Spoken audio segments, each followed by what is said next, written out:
পড়া শুরু করে দিবেন এবং প্রতিটা অধ্যায়ের উপর নিজের একটা নোট রাখবেন। দেখবেন আপনি বিজ্ঞানে বস হয়ে যাবেন 1 মাসের মধ্যে। এই বিশ্বাসটুকু রাখেন। আমি বলতে পারি আমার তিক্ত অভিজ্ঞতা থেকে, আপনি যদি বোর্ড বইগুলো প্রতিটা অধ্যায় অ্যানালাইসিস করে একটা নোট রাখেন নিজের মতো করে, আপনি 1 মাসের মধ্যে বিজ্ঞানে বস হয়ে যাবেন। বাজারে কোনো বই আপনার সাথে পারবে না ইনশাল্লাহ। নিজের পড়াটা হলো নিজের কাছে, নিজের দুর্বলতা দূর করানোর ওষুধ হলো নিজের কাছেই। আপনার অন্য কেউ আপনার দুর্বলতা দূর করতে পারবে না। আপনার ল্যাকিং গুলো আপনার নিজেকে দূর করতে হবে। সো বেশি বেশি ক্লাস করবেন, ক্লাস করে বেশি বেশি ক্লাস করবেন এবং নিজের দুর্বলতা গুলো আইডেন্টিফাই করার চেষ্টা করবেন। সো আমরা শুরু করি।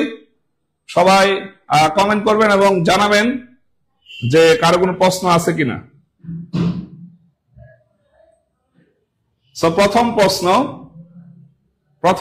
1 নম্বর প্রশ্ন হচ্ছে, থাইরয়েড গ্রন্থি ফুলে যায় কিসের অভাবে?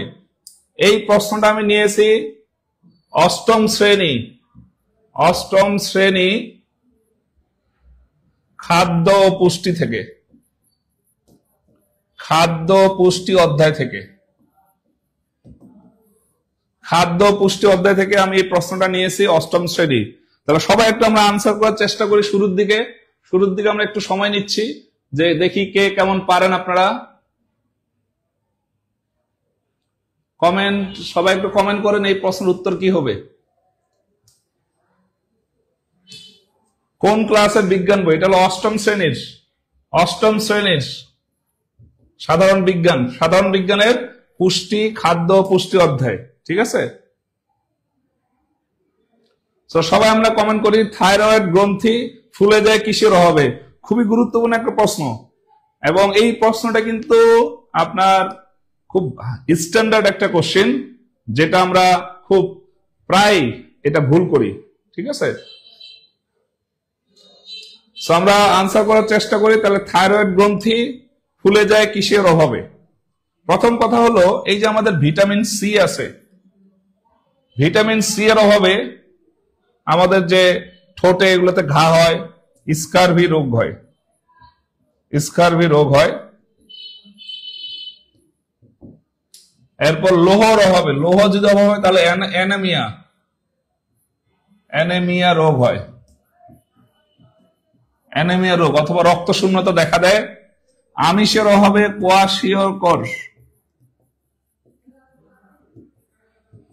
কোয়াশিয়রকর রোগ হয়। তাহলে এই যে আমাদের থাইরয়েড গ্রন্থি ফুলে যাচ্ছে, থাইরয়েড গ্রন্থি ফুলে গিয়ে আমাদের হচ্ছে গলগণ্ড রোগ হয়। আমাদের যে থাইরয়েড গ্রন্থিটা যখন ফুলে যাবে তখন আমাদের গলগণ্ড রোগ হয়। এই যে গলা থেকে একটা ঘ্যাগ বের হয়, যেটাকে আমরা গলগণ্ড বলি। এবং এই গলগণ্ড রোগ বা থাইরয়েড গ্রন্থি ফুলে যাওয়ার মূল কারণটা হচ্ছে আয়োডিনের অভাবে। মনে রাখবেন, আয়োডিনের অভাবে থাইরয়েড গ্রন্থি ফুলে যায়, এবং থাইরয়েড গ্রন্থি ফুলে গেলে কিন্তু একটা রোগ হয়, সেই রোগটার নাম হচ্ছে গলগণ্ড রোগ। গলায় বড় ধরনের একটা ঘ্যাগের মতো সৃষ্টি হয়, যেটাকে গ্যাগ বা ঘ্যাগ বলে অনেক অঞ্চলে। এবং এই গলগণ্ড রোগের কারণে রোগটা হয় মূলত কিসের অভাবে? আয়োডিনের অভাবে। এবং আয়োডিনের অভাবে আরেকটা জিনিস কি হবে, সেটা হলো থাইরয়েড গ্রন্থি ফুলে যাবে। আর লোহের অভাবে অ্যানিমিয়া রোগ হয়, যেটা রক্ত শূন্যতা বলি। ভিটামিন সি মূলত আমাদের যে শাকসবজি বা টক ফলে আমরা পাই ভিটামিন সি, যেটাতে অ্যাসিড থাকে হলো এসকর্বিক অ্যাসিড। ভিটামিন সি তে কি অ্যাসিড থাকবে? এসকর্বিক অ্যাসিড। আর আমিষ, আমরা তো জানি আমিষের উৎসগুলো কি? মাছ, মাংস, তার মসুর ডাল, শুটকি, এগুলোতে প্রচুর পরিমাণে আমিষ থাকে। আমিষ হলো আমাদের দেহটা গঠন করে, হ্যাঁ, এবং দেহের বৃদ্ধি। আমাদের মানুষের স্বাভাবিক বৃদ্ধি হয় 25 বছর পর্যন্ত। 25 বছরের পরে ওই দেহ আর বৃদ্ধি হবে না। হ্যাঁ, আপনার শরীরটা বাড়বে, কিন্তু আপনার ম্যাচুরিটি মূলত শরীরের যে একটা গঠন, সেই গঠনটা দেখা যায় 25 বছর পর্যন্ত। দেহের গঠন এবং বৃদ্ধির জন্য মূলত কাজ করে আমিষ। আমিষের অভাবে কোয়াশিকরকর রোগ হয়, এবং আয়োডিনের অভাবে এই গলগণ্ড রোগ হয়। মনে রাখবেন। তাহলে থাইরয়েড গ্রন্থি ফুলে যায় কিসের অভাবে? থাইরয়েড গ্রন্থি ফুলে যায় হলো আয়োডিনের অভাবে। মনে রাখবেন। আশা করি বুঝতে পেরেছেন। বুঝতে পারলে সবাই লেখেন ক্লিয়ার। সবাই একটু ক্লিয়ার লিখি আমরা।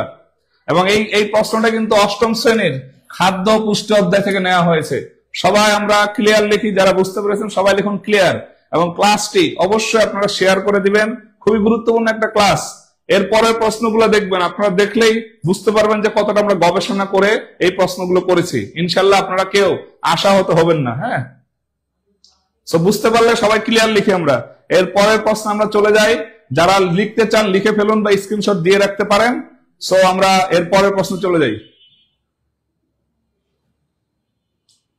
পরের প্রশ্ন, তাহলে প্রথম প্রশ্নটা ছিল থাইরয়েড গ্রন্থি ফুলে যায় কিসের অভাবে? আয়োডিনের অভাবে, মনে রাখবেন। 2 নাম্বার প্রশ্ন, খুবই গুরুত্বপূর্ণ একটা প্রশ্ন, কোন ভিটামিন দেহে জমা থাকে না? এটা অষ্টম শ্রেণীর খাদ্য পুষ্টির অধ্যায় থেকে, খাদ্য পুষ্টির অধ্যায়, খাদ্য পুষ্টি অধ্যায় থেকে আমরা এটা নিয়েছি। খাদ্য ও পুষ্টি অধ্যায় থেকে আমরা নিয়েছি এটা।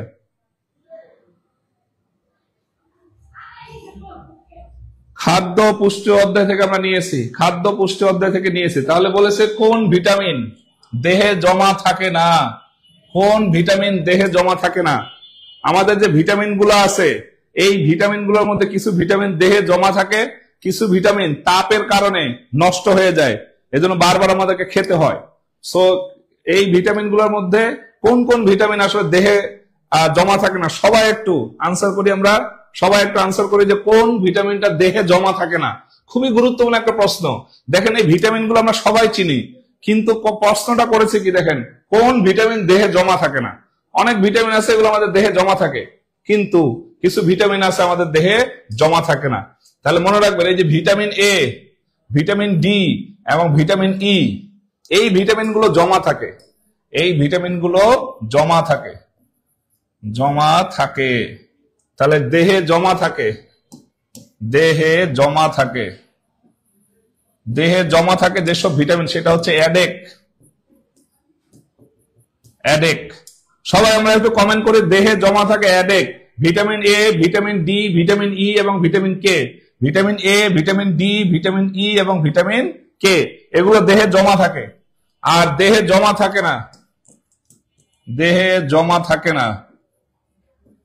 জমা থাকে না হচ্ছে বি এবং সি ভিটামিন। বি এবং সি ভিটামিন দেহে জমা থাকে না। একটু আগে আমরা সি ভিটামিন দেখেছি, ভিটামিন সি দেখেছি আমরা একটু আগে, ভিটামিন সি দেখেছি।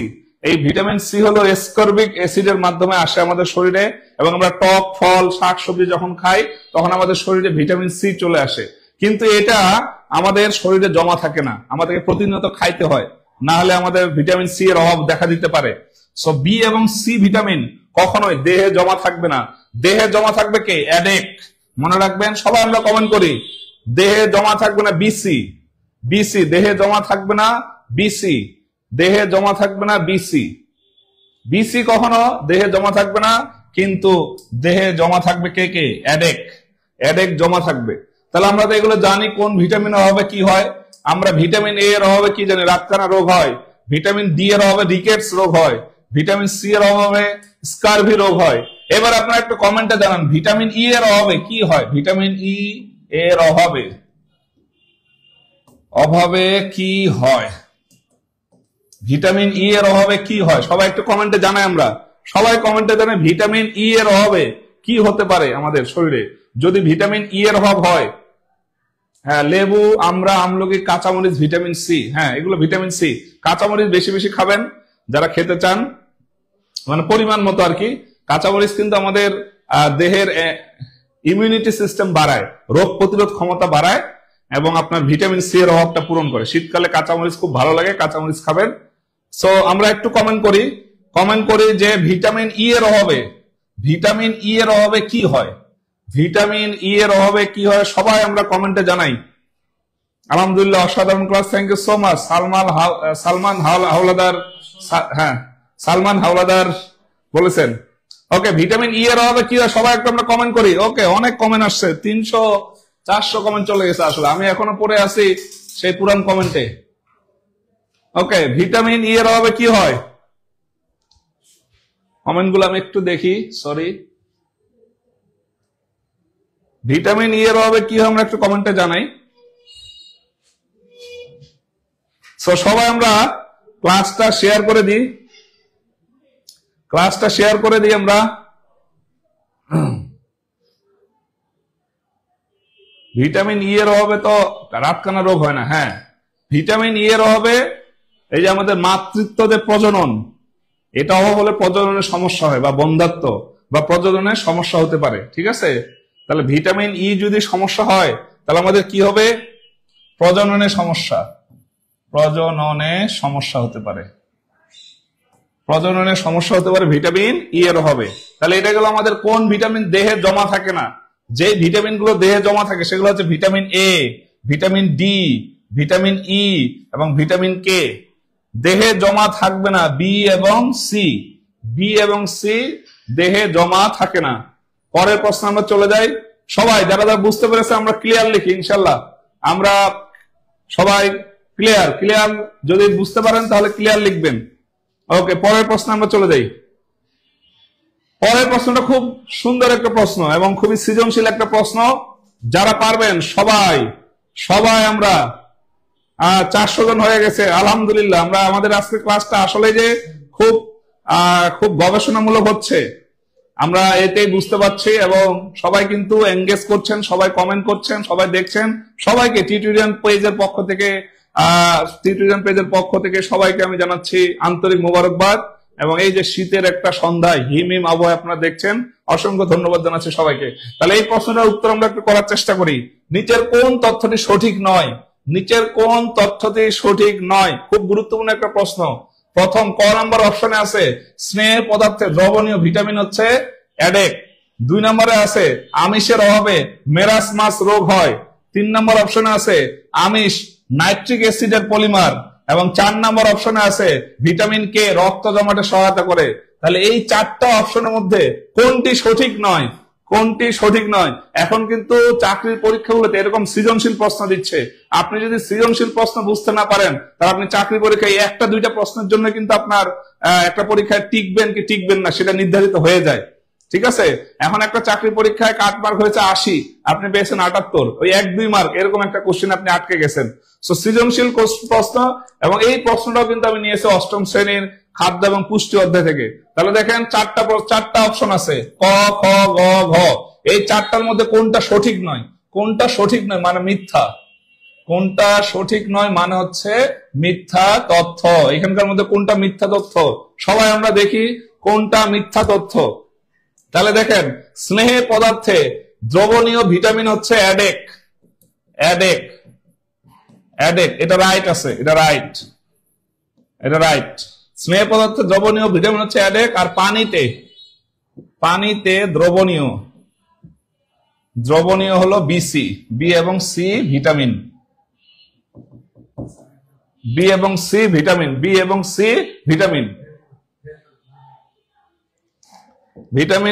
ভিটামিন সি, বি এবং সি ভিটামিন হলো পানিতে দ্রবণীয়, আর স্নেহ পদার্থে দ্রবণীয় হচ্ছে অ্যাডেক।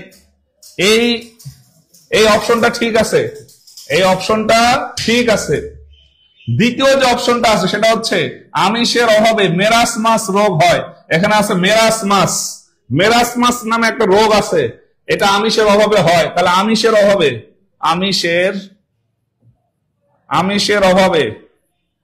দুটি রোগ হয়। এক নম্বর হচ্ছে মেরাসমাস রোগ হয়, এবং 2 নম্বর হচ্ছে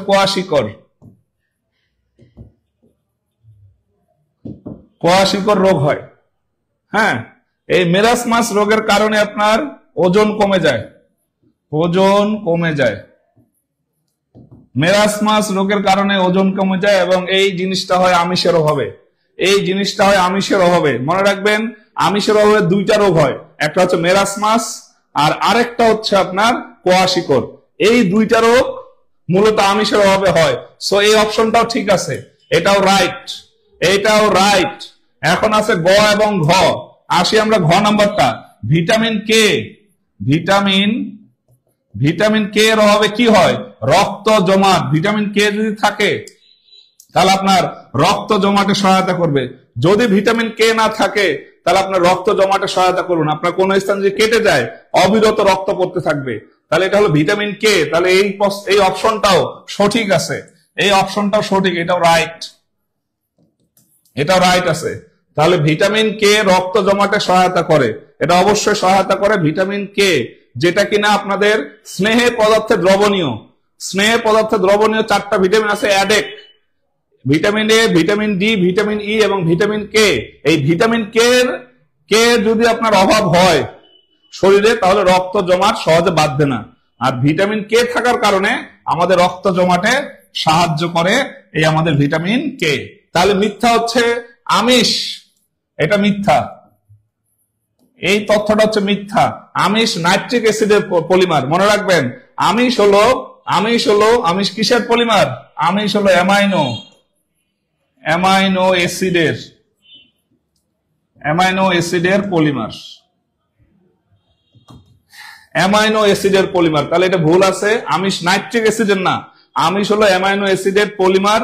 এবং আজকের ক্লাসটি বিশ্বাস করেন, আপনি যদি বুঝতেও না পারেন, জাস্ট ক্লাসটা শুনে থাকেন, দেখবেন আপনি যখন বিজ্ঞান পড়তে যাবেন, আপনার দেখবেন আপনি এই ক্লাসটা আপনার কানে বাজবে যে স্যার এইভাবে এই জিনিসগুলো পড়াইছিল, এবং পড়ার সময় দেখবেন কত সহজ হয়ে যাচ্ছে বিজ্ঞান আপনার জন্য। সো একদিনে যদি মনে হয় যে স্যার আমি তো বুঝি না, জাস্ট ক্লাসটা শুনে থাকেন। আর যারা বুঝেন ক্লাসটা নোট করেন, তারপর মূল বইগুলো পড়েন, তারপর 1 মাসের মধ্যে আপনি ফলাফল দেখেন আপনার মধ্যে রেডিক্যাল চেঞ্জ আসে কিনা, আপনি বিজ্ঞানের বস হয়ে যান কিনা। সাধারণ বিজ্ঞান 8ম এবং 9ম শ্রেণীর সাধারণ বিজ্ঞান কিন্তু ততটা কঠিন না, জাস্ট আমরা ভয় করি বলে। সো আপনাকে সাহস করতে হবে। আপনাকে বলা হয়েছে যে আপনি উসাইন বোল্টের সাথে দৌড় প্রতিযোগিতায় অংশগ্রহণ করেন। উসাইন বোল্ট অলিম্পিকে সবচেয়ে অল্প সময়ে দৌড়বিদ হয়েছে এবং খুব স্পিড তার দৌড়ে, আমরা সবাই জানি। এখন আপনি বললেন কি যে না স্যার আমি উসাইন বোল্টের সাথে দৌড়াতে পারবো না, আমি আমার এলাকার একজন খেলোয়াড় আছে তার সাথে দৌড়াবো। তার মানে কি আপনি নিজেকে আগে থেকেই ওই রেস থেকে সরায় নিচ্ছেন, নিজেকে আপনি শুরুতেই ছোট করে ফেলছেন। এইভাবে কিন্তু কখনো আপনি আপনার বড় স্বপ্ন পূরণ করতে পারবেন না। আপনাকে বলা হয় নাই যে আপনি উসাইন বোল্টের সাথে দৌড়াইয়া ফার্স্ট হন, আপনাকে বলা হয়েছে আপনি দৌড়ান, চেষ্টা করেন, শুরুটা করেন। এটা হচ্ছে তার শুরুটা। আপনাকে বলছেন আপনি আজকে বিজ্ঞানে একবার বিশাল সায়েন্টিস্ট হয়ে যান, আইনস্টাইন হয়ে যান, আপনাকে শুরু করতে বলছি। আপনি যখনই শুরু করবেন না, সফলতার প্রথম শর্ত হচ্ছে এখনই কাজটা শুরু করা। সফলতার বা একটা জিনিস অর্জন করার প্রথম শর্ত হচ্ছে কাজটা এখনই শুরু করা, কালকের জন্য রেখে না দেয়া। সো আপনি আজকে শুরু করেন, যদি 1 মাসের মধ্যে আপনার রেডিক্যাল চেঞ্জ না আসে, আপনি আমাকে জানাবেন যে স্যার আমার মধ্যে কোনো চেঞ্জ আসে নাই, আমি বিজ্ঞান পড়েছি, নোট করেছি, কোনো চেঞ্জ আসে না। আপনি আমাকে 1 মাসের মধ্যে অবশ্যই জানাবেন। তাহলে দেখেন সবাই ক্লাসটি কেমন লাগছে, সবাই একটু জানাবেন ক্লাসটি কেমন লাগছে। বিজ্ঞানের সময় আপনি বাংলা, ইংলিশ, সাধারণ জ্ঞানে ফাঁকিবাজি করছেন, করেন, সমস্যা নাই, কিন্তু বিজ্ঞানের সময় অবশ্যই 4টা অপশন, ন্যূনতম 3টা বা 4টা অপশন আপনি বিশ্লেষণ করে পড়ার চেষ্টা করবেন, দেখবেন বিজ্ঞান আপনার সব আয়ত্তে চলে আসবে। ক্লাসটা কেমন লাগছে সবাই একটু জানাবেন। এবং সবাই আমরা আজকে টিউটোরিয়ান পরিবারকে ধন্যবাদ দিই, সবাই একটু আমরা কমেন্টে লিখি টিউটোরিয়ান পরিবারকে অসংখ্য ধন্যবাদ। সবাই আমরা এতদিন তো আপনারা টিচারদেরকে ধন্যবাদ দিয়েছেন, টিচারদেরকে ভালো বলেছেন বা টিচারদের প্রশংসা করেছেন। আজকে আমরা প্রতিষ্ঠানের প্রশংসা করি, কারণ এই প্রতিষ্ঠানটা কিন্তু আমাদেরকে সামনে এনেছে আপনাদের জন্য। সো আমরা সবাই একটু টিউটোরিয়ান পরিবারকে ধন্যবাদ দিই, কারণ তারা কিন্তু এত সুন্দর একটা ক্লাসের আয়োজন না করলে আপনারা কিন্তু এইভাবে অ্যানালাইসিস গুলো পেতেন না। তাহলে আমরা আবার অ্যানালাইসিস করি এই প্রশ্নটা, নিচের কোন তথ্যটি সঠিক নয়? তাহলে স্নেহ পদার্থে দ্রবণীয় অ্যাডেক, এটা সঠিক। আমিষের অভাবে মেরাসমাস রোগ হয়, এটাও সঠিক। ভিটামিন কে রক্ত জমাটে সহায়তা করে, এটা সঠিক। আমিষে নাইট্রিক অ্যাসিডের পলিমার বলা হয়, এটা মিথ্যা, এটা মিথ্যা। তাহলে সঠিক কোনটা? আমিষ হলো অ্যামাইনো অ্যাসিডের পলিমার, মনে রাখবেন। আমিষ হলো অ্যামাইনো অ্যাসিডের, আমিষ মানে অ্যামাইনো, আমিষ মানে অ্যামাইনো। এইভাবে আপনারা সবাই আপনারা একটু মনে রাখবেন, আমিষ মানে অ্যামাইনো। আর স্নেহে পদার্থে দ্রবণীয় ভিটামিন হচ্ছে এই 4টা, পানিতে দ্রবণীয় হলো বিসি। আমিষের অভাবে 2টা রোগ হয়, একটা হচ্ছে মেরাসমাস, যেটার ফলে আমাদের ওজন কমে যায়, এবং আরেকটা হচ্ছে কোয়াশিকর রোগ। কোয়াশিকর রোগ খুবই গুরুত্বপূর্ণ একটা রোগ। সো আমরা সবাই যারা বুঝতে পেরেছি সবাই আমরা ক্লিয়ার লিখি। পরের প্রশ্ন আমরা চলে যাই, পরের প্রশ্নটা হচ্ছে গিয়ে 4 নাম্বার। নিচের কোনটি চোখের অংশ নয়? নিচের কোনটি চোখের অংশ নয়? আমাদের চোখে অনেকগুলো অংশ আছে, যেমন রেটিনা আছে, আইরিশ আছে, ঠিক আছে, চোখে কিন্তু অনেকগুলো অংশ আছে এবং প্রত্যেকটা অংশ খুবই গুরুত্বপূর্ণ। এখানে 4টা অপশন আছে, এই 4টা অপশনের মধ্যে দেখেন কোনটা চোখের অংশ নয়। হ্যাঁ, চোখের অংশ নয় কোনটা, সবাই আমরা একটু কমেন্ট করি, সবাই আমরা একটু কমেন্ট করি, চোখের অংশ নয় কোনটা। এটা খুবই সহজ একটা প্রশ্ন। চোখ আমাদের দেহের সবচেয়ে সংবেদনশীল একটা অঙ্গ। অনেকগুলো সংবেদনশীল অঙ্গের মধ্যে অন্যতম সংবেদনশীল অঙ্গ হচ্ছে এই চোখ।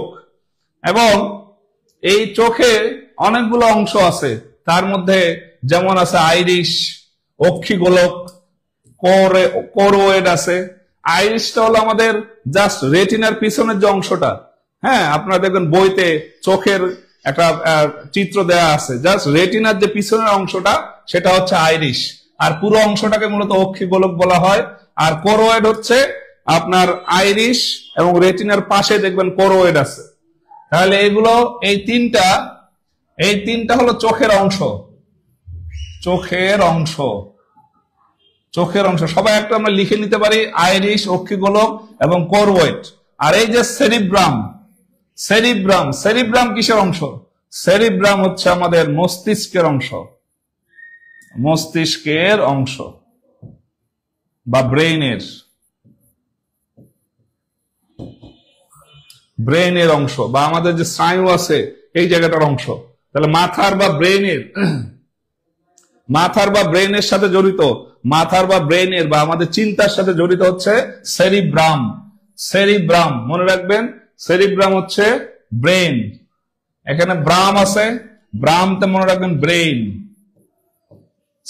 ব্রাম মানেই ব্রেন, এভাবে শর্টকাটে মনে রাখার চেষ্টা করবেন। সেরিব্রাম হলো আমাদের ব্রেইন, মস্তিষ্ক বা আমাদের স্নায়ুতন্ত্রের সাথে জড়িত। সবাই আশা করি বুঝতে পেরেছেন। আমার ক্লাসটা একটু শেয়ার করে দিই, ক্লাসটা ভালো লাগবে সবাই একটু শেয়ার করে দিবেন। একজন লিখেছেন আমি পারি না কেন? অবশ্যই আপনি পারবেন। আপনি আজকে গিয়ে ক্লাস 8 এবং 9 এর বইটা খুলে দেখবেন, এগুলো একেবারে পানি ভাত এই প্রশ্নগুলো, ঠিক আছে? তো সবাই আমরা ক্লাসটা শেয়ার করে দিই। তাহলে দেখেন নিচের কোনটি চোখের অংশ নয়, সেটা হলো গিয়ে সেরিব্রাম মানে ব্রেইন। মনে রাখবেন, সবাই কমেন্টে লিখে আমরা সেরিব্রাম মানে ব্রেইন, সেরিব্রাম মানে হলো ব্রেইন, ব্রেইন, সবাই আমরা একটু লিখি। ওকে, পরের প্রশ্ন আমরা চলে যাই। এটা যেহেতু খুব অল্প ব্যাখ্যা ছিল, এর পরের প্রশ্ন চলে যাই আমরা। পরের প্রশ্নটা আবারও সেই দুর্দান্ত সেন্সেশনাল একটা প্রশ্ন এবং সারা জাগানো প্রশ্ন। নিচের কোন তথ্যটি সঠিক নয়? নিচের কোন তথ্যটি সঠিক নয়? সবাই আমরা একটু কমেন্ট করি। এখানে দেখেন 4টা কথা আছে। একটা হচ্ছে সাইট্রিক অ্যাসিড, খনিজ অ্যাসিড। এরপরে সার কারখানায় সালফিউরিক অ্যাসিড ব্যবহৃত হয়। সোনার গহনায় নাইট্রিক অ্যাসিড লাগে, সোনার গহনা তৈরিতে আর কি, বা গলাতে।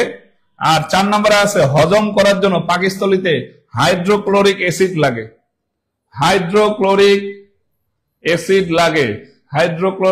লাগে। এই 4টার মধ্যে কোনটা সঠিক নয়, অর্থাৎ মিথ্যা তথ্য?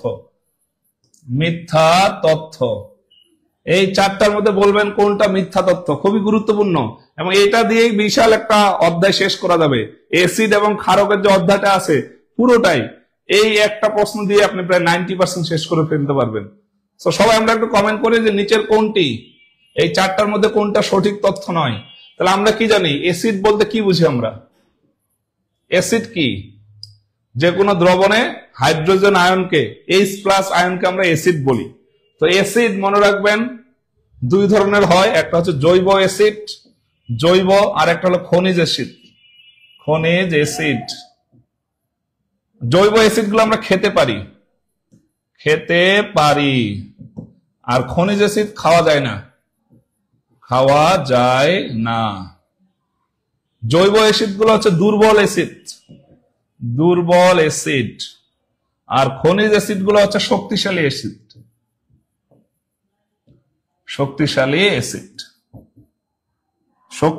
অ্যাসিড।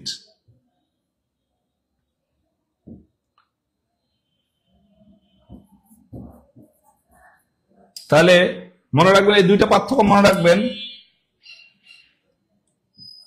এই যে জৈব অ্যাসিড গুলো আমরা খাইতে পারি, যেমন ওই যে আমাদের এসকর্বিক অ্যাসিড ভিটামিন সি তে পাই আমরা, তারপরে আমরা হচ্ছে গিয়ে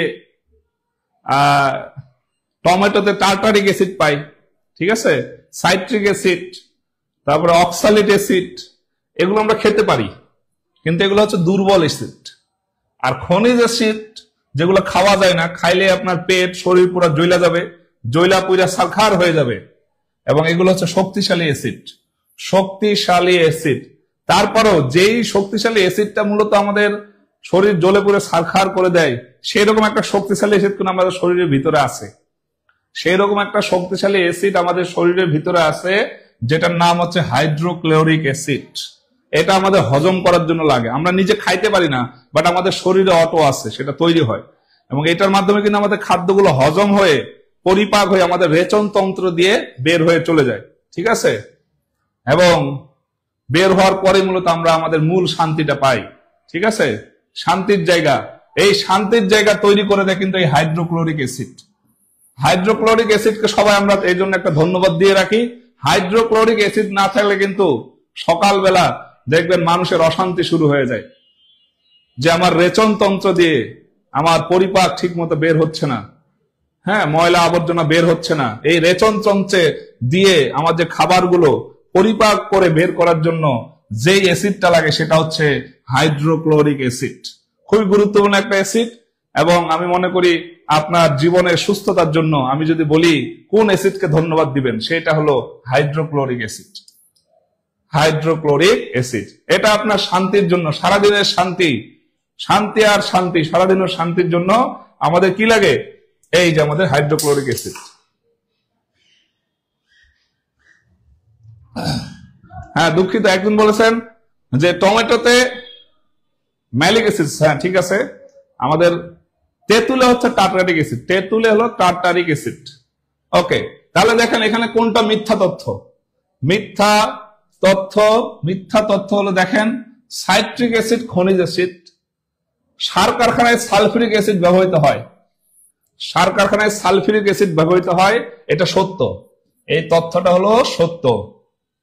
সোনার গহনায় নাইট্রিক অ্যাসিড লাগে, এটাও সত্য, এবং হজম করার জন্য আমাদের পাকস্থলীতে হাইড্রোক্লোরিক অ্যাসিড লাগে, এটাও সত্য। তাহলে মিথ্যা কোনটা, সাইট্রিক অ্যাসিড খনিজ অ্যাসিড। সাইট্রিক অ্যাসিড খনিজ অ্যাসিড না, সাইট্রিক অ্যাসিড হচ্ছে জৈব অ্যাসিড, জৈব অ্যাসিড। সাইট্রিক অ্যাসিড হলো আমাদের জৈব অ্যাসিড, মনে রাখবেন, সাইট্রিক অ্যাসিড আমাদের জৈব অ্যাসিড। সাইট্রিক অ্যাসিড আমাদের জৈব অ্যাসিড, এবং কিছু আছে জৈব অ্যাসিড, কিছু আছে শক্তিশালী অ্যাসিড। তাহলে দেখেন এই যে সালফিউরিক অ্যাসিড শুধু সার কারখানায় না, আমাদের ব্যাটারি তৈরিতেও লাগে। ব্যাটারি দেখবেন, ব্যাটারিতে যে অ্যাসিডটা ব্যবহার করা হয় সেটা হচ্ছে সালফিউরিক অ্যাসিড, মনে রাখবেন, সালফিউরিক অ্যাসিড। আর কিছু আমাদের শক্তিশালী অ্যাসিড আছে, সেই শক্তিশালী অ্যাসিডের নামগুলো সবাই লিখতে পারেন। নাইট্রিক অ্যাসিড, নাইট্রিক অ্যাসিড, তারপর সালফিউরিক, সালফিউরিক অ্যাসিড, এরপর হলো কি আপনার হাইড্রোক্লোরিক অ্যাসিড, হাইড্রোক্লোরিক অ্যাসিড, যেটাকে আমরা সংকেতে বলি HCl, HCl বলি, আর এটাকে বলি আমরা H2SO4, H2SO4 বলি আমরা। তো তাহলে এই শক্তিশালী অ্যাসিড, এই তিনটা মনে রাখবেন। আর দুর্বল অ্যাসিড যেগুলো আমরা খাইতে পারি অনেকগুলো আছে, মানে ওইগুলো বাদে যা আছে সব দুর্বল অ্যাসিড, যেমন নাইট্রিক, সরি নাইট্রিক না, সাইট্রিক। যেমন দুর্বল অ্যাসিডের মধ্যে আছে কি, সাইট্রিক অ্যাসিড, টার্টারিক, টার্টারিক, এরপরে আছে আপনার হচ্ছে গিয়ে অক্সালিট,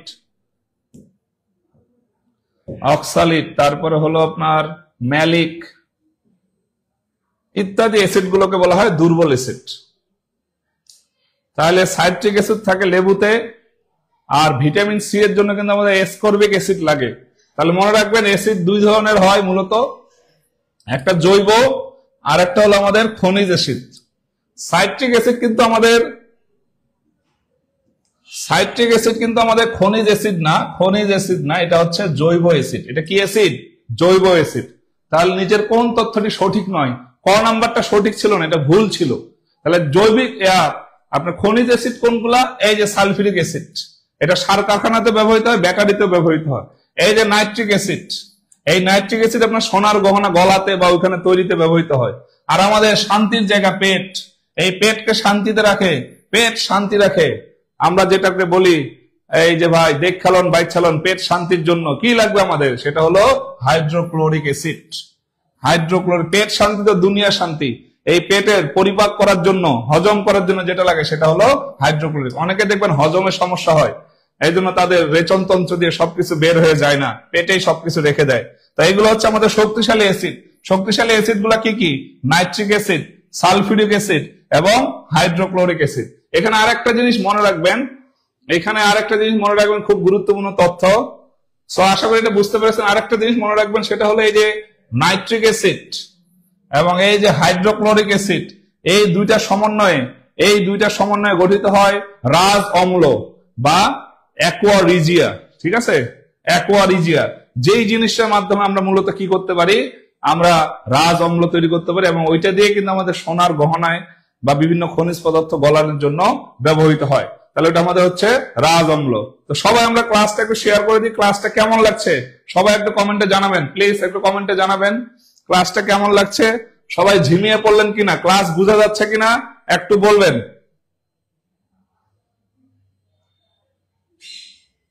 একটু বলবেন যে ক্লাসটা কেমন লাগছে। সো দেখেন, আমরা এখানে আরেকটা জিনিস আলোচনা করতে চাচ্ছিলাম, সেটা হচ্ছে কি, যে আমাদের যে নাইট্রিক অ্যাসিড আছে, নাইট্রিক অ্যাসিড প্লাস হচ্ছে হাইড্রোক্লোরিক অ্যাসিড, হাইড্রোক্লোরিক অ্যাসিড, এই দুইটাকে বলা হয় রাজ অম্ল বা অ্যাকোয়ারিজিয়া।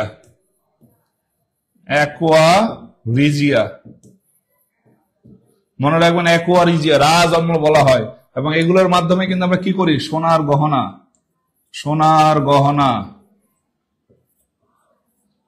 গহনা বানাতে সাহায্য করে, বানাতে বা গলাতে, সোনার গহনা বানাতে বা গলাতে এবং অন্যান্য গবেষণায় কিন্তু এটা ব্যবহৃত হয়। তাহলে নাইট্রিক এবং হাইড্রোক্লোরিক অ্যাসিডের সমন্বয়ে গঠিত রাজ অম্ল, মানে খুব দামি একটা অ্যাসিড, যেটাকে আমরা বলি অন্য ভাষায় অ্যাকোয়ারিজিয়া। সবাই লিখবেন অ্যাকোয়ারিজিয়া, সবাই আমরা বলি অ্যাকোয়ারিজিয়া। এবং যারা আমাদের পেইড ব্যাচ গুলোতে ভর্তি হওয়ার জন্য নক দিচ্ছেন, আপনারা ক্লাসের পরপরই নক দেন, কারণ এখন আপনারা মনোযোগ দিয়ে ক্লাসটা করেন। ইনশাল্লাহ এরকম ক্লাস আপনাদের পেইড ব্যাচও পাবেন। ঠিক আছে, এখন মনোযোগ দিয়ে ক্লাসটা করেন। আমাদের জাস্ট ক্লাসের পরে আমাদের কিন্তু রাত 11টা পর্যন্ত আমাদের কাস্টমার কেয়ারে আমাদের যারা সার্ভিস প্রোভাইডার তারা সার্ভিস দিয়ে থাকেন। সো দুশ্চিন্তার কিচ্ছু নাই, আপনারা সবাই মনোযোগ দিয়ে ক্লাসটা করুন। আপনার ক্লাস আগে, আপনার সফলতা আগে। ঠিক আছে, আপনার সময় নষ্ট করবেন না। এবং ক্লাসটি কেমন লাগছে, ভালো লাগলে একটু শেয়ার করে রেখে দিবেন। হ্যাঁ, পরবর্তীতে এগুলো কাজে লাগবে। সো আমরা পরের ক্লাসে চলে যাই। পরের স্লাইডে আমাদের একটা সারপ্রাইজ আছে। সেই সারপ্রাইজটা কি আসলে? এই সারপ্রাইজটা কি একেবারে সম্পূর্ণ ফ্রি। হ্যাঁ, এতদিন আপনারা দেখতেন যে পেইড ব্যাচের জন্য আপনাদেরকে আমরা বিরক্ত করে ফেলতাম, কিন্তু আজকে একটা ফ্রি জিনিস নিয়ে আপনাদের জন্য এসেছি। এটা শেষে আবার আমাদের গুরুত্বপূর্ণ প্রশ্ন আছে। ঠিক আছে, সেটা কি? এই যে আমাদের প্রাইমারি নিবন্ধন এবং 10 থেকে 20তম গ্রেডের চাকরি, ব্যাংক, বিসিএস সবগুলোর জন্য আমাদের আমরা টিউটোরিয়াল পরিবার থেকে একটা প্ল্যান করেছি, সেটা হলো ফ্রি এক্সাম কোর্স আয়োজন করেছি আপনাদের জন্য। তো ফ্রি এক্সাম কোর্সে আপনি কিভাবে এনরোল করবেন, কিভাবে কি করবেন, এই প্রসেস গুলো দেখেন। আমরা কোর্স প্ল্যান এবং যে রুটিন, এটা একবার দেখে নি এক পলক, তারপর আমরা পরবর্তী প্রশ্নে যাচ্ছি। তাহলে আমাদের বড় সারপ্রাইজ, টিউটোরিয়াল পেজ থেকে আমরা আপনাদের জন্য এখন থেকে ফ্রিতে এক্সাম নিব, এবং সেটা আপনি যে লেভেলেরই চাকরি প্রার্থী হন না কেন, ব্যাংক, বিসিএস, 10 থেকে 20তম গ্রেডের চাকরি প্রার্থী অথবা প্রাইমারি নিবন্ধন, যে কোনো গ্রেডের চাকরি প্রার্থী হন না কেন, ইনশাল্লাহ আপনি এই ফ্রি এক্সাম কোর্সে সহজেই এনরোল করতে পারবেন। তাহলে দেখেন কিভাবে করবেন এটা। আমাদের ডিসেম্বর মাস, এই যে কয়েকদিন পরে কিন্তু আমাদের ডিসেম্বর মাস শুরু হয়ে যাচ্ছে। তো ডিসেম্বর মাস আমাদের বিজয়ের মাস, সেই উপলক্ষে আমরা আপনাদের জন্য সেই উপলক্ষে আপনারা যেহেতু অধীর আগ্রহে আছেন যে আসলে বিজয়ের মাসে অন্যান্য অনলাইন প্ল্যাটফর্ম অনেক কিছু আপনাদেরকে অফার করবে, আমরা কি অফার করছি? আমরা অফার করছি টিউটোরিয়াল অনলাইন প্ল্যাটফর্মের পক্ষ থেকে ফ্রি এক্সাম ব্যাচ। এবং এই ব্যাচে কি কি থাকবে দেখেন, প্রাইমারি নিবন্ধন 10 থেকে 20তম গ্রেডের ব্যাংক এবং বিসিএস এর যত ধরনের কোশ্চিন ব্যাংক আছে সবগুলো আমরা এখানে পরীক্ষা নিব, এবং স্ট্যান্ডার্ড কোশ্চিন আমরা আপনাদের পরীক্ষা নিব। এবং এই ব্যাচে কি কি থাকবে? এই ব্যাচে থাকবে মূলত 36টা টপিক ভিত্তিক এক্সাম, 36টা টপিক ভিত্তিক এক্সাম, এবং 36টা টপিক ভিত্তিক এক্সামের পরে 12টি সলভ ক্লাস হবে। মানে প্রতি সপ্তাহে একটা হবে, প্রতি সপ্তাহে একটা মানে হলো 12টি সলভ ক্লাস। তার মানে এটা 3 মাস ধরে চলবে এটা, ঠিক আছে? তাহলে আমাদের 36টা এক্সাম হবে। এই 36টা এক্সামের পরে আবার সপ্তাহে একটি করে আপনার সলভ ক্লাস হবে, ঠিক আছে? এরপরে 4টা পূর্ণাঙ্গ মডেল টেস্ট হবে এখানে, এবং 4টা সলভ ক্লাস হবে কিসের উপর? মডেল টেস্টের উপর। এবং গ্রুপে যুক্ত হতে হলে অবশ্যই এই নাম্বারে আপনারা নক দেন, হোয়াটসঅ্যাপে যুক্ত হয়ে যান এবং নিয়মিত পরীক্ষাগুলো দেন। যত বেশি প্র্যাকটিস করবেন তত বেশি আপনি অন্যদের চেয়ে এগিয়ে থাকবেন। এখানে ফ্রিতে এক্সাম দেন, ফ্রিতে বেশি বেশি এক্সাম দেন। আপনি এক্সামে ভালো করছেন নাকি খারাপ করছেন, আপনার র্যাঙ্কিংটা কোথায় আছে, আপনার অবস্থানটা কোথায় আছে, সব আমাদের ওয়েবসাইটে আপনি দেখতে পাবেন। এবং আপনাকে ফোন দেওয়া হবে যে আপনি কেন পরীক্ষা দিচ্ছেন না, কেন খারাপ করছেন। ইনশাল্লাহ এই কেয়ারিং গুলা আমাদের টিউটোরিয়ান যে পেজ আছে, টিউটোরিয়ান কর্তৃপক্ষের কাছ থেকে আপনি পাবেন। অলরেডি কিন্তু আমরা সবাইকে ফোন দেওয়া শুরু করেছি, ফোন দেওয়া শেষ, যে আপনি আমাদের ব্যাচে অন্তর্ভুক্ত আছেন, পরীক্ষা দিচ্ছেন না কেন, ক্লাসগুলো ঠিক মতো করছেন না কেন। অর্থাৎ আপনাকে জাগিয়ে তোলার দায়িত্ব হচ্ছে আমাদের, শুধু আপনি পরিশ্রমটুকু করবেন, ঠিক আছে? তাহলে দেখেন আমাদের এই যে ফ্রি এক্সাম ব্যাচে আপনি 36টা এক্সাম, 4টা মডেল টেস্ট, 40টা এক্সাম পাবেন, এগুলোর উপর আবার 16টা সলভ ক্লাস পাবেন। খুবই গুরুত্বপূর্ণ। এবং এই সলভ ক্লাস গুলো করলে দেখা যাবে আপনার একবারে ক্লিয়ার কাট একটা জিনিসের উপর ধারণা চলে আসবে। তাহলে আমরা এটা একটু দেখলাম, সবাই আমাদের এই যে হোয়াটসঅ্যাপ গ্রুপে যুক্ত হয়ে যাবেন এবং ফ্রি এক্সাম গুলো দিয়ে আমাদের পাশে থাকবেন এবং আপনার নিজেকে আরো যোগ্য প্রমাণিত করার জন্য চেষ্টা করবেন। ওকে, এবং কোনো প্রশ্ন থাকলে অবশ্যই আমাদের হোয়াটসঅ্যাপ গ্রুপে জানাবেন, আমাদের হটলাইন নাম্বারে ফোন দিবেন, অল টাইম আমাদেরকে পাবেন। সো পরীক্ষা শুরু কবে? পরীক্ষা শুরু হবে 1 ডিসেম্বর থেকে।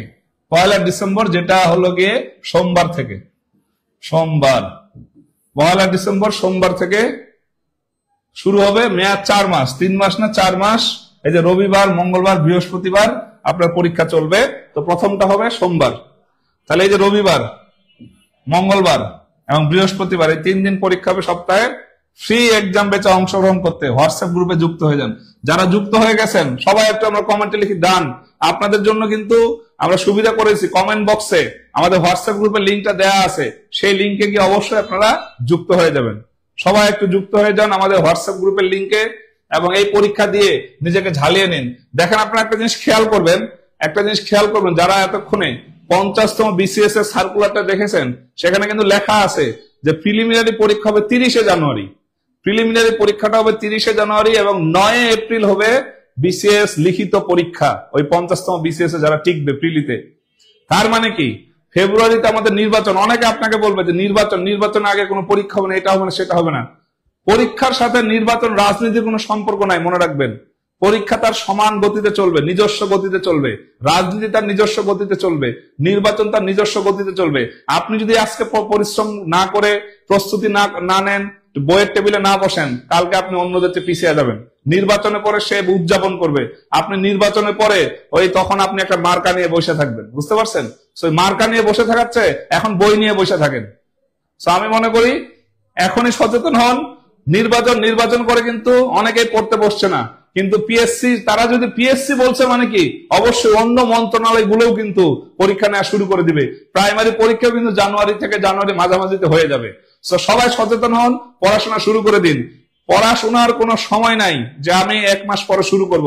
আজকে থেকে সফলতার মূল মন্ত্র, সফলতার প্রথম সত্য হচ্ছে আজকে থেকে কাজটা এখনই শুরু করে দিতে হবে। এই পরীক্ষাগুলো দিবেন পুরো ডিসেম্বর মাস জুড়ে দেন, জানুয়ারি মাসও চলবে এবং আমাদের হোয়াটসঅ্যাপ গ্রুপে যুক্ত হয়ে যান। ওকে, আমরা পরের প্রশ্ন চলে যাই। যারা হোয়াটসঅ্যাপ গ্রুপে যুক্ত হয়েছেন তারা সবাই ডান লিখি এবং ক্লাসটা কেমন লাগছে সবাই একটু কমেন্টে জানাই। আমরা পরের প্রশ্নে চলে যাব। যারা যুক্ত হয়ে আছেন, দেখেন পরের প্রশ্নটা কি আছে আমাদের। পরের প্রশ্ন দেখেন 6 নাম্বার, খুবই গুরুত্বপূর্ণ একটা প্রশ্ন। এই প্রশ্নটাতে বলা আছে একমুখী তড়িৎ প্রবাহের উদাহরণ কোনটি? একমুখী তড়িৎ প্রবাহের উদাহরণ কোনটি? একমুখী তড়িৎ প্রবাহের উদাহরণ কোনটি? সবাই আমরা একটা ক্লাসটা শেয়ার করে দিই, এবং যারা মনে করেছেন যে ক্লাস শেষ তাদেরকে আমরা জানিয়ে দিই ক্লাসটা শেষ হয়নি, ক্লাসটা কিন্তু চলমান থাকবে। ঠিক আছে? সো নির্বাচনের পরে আপনি যদি চাকরি পেয়ে নিজেকে উদযাপন করতে চান, আপনি তো আর এমপি নির্বাচনে দাঁড়াবেন না। সো আপনি এখন থেকে পড়াশোনা শুরু করে দেন। সো দেখেন নিচের কোনটি একমুখী তড়িৎ প্রবাহের উদাহরণ?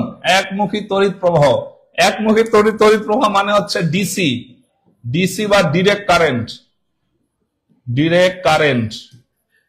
এটা কিন্তু মূল বই থেকে নেওয়া হয়েছে। ডিসি বা ডিরেক্ট কারেন্ট, ডিরেক্ট কারেন্ট হলো সরাসরি,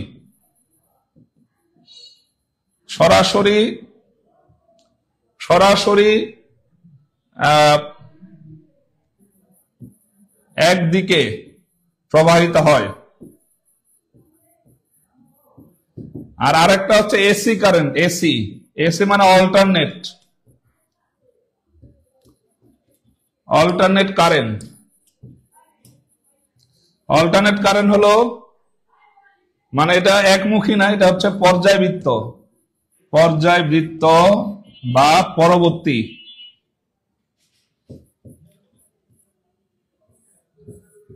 পরবর্তী প্রবাহ।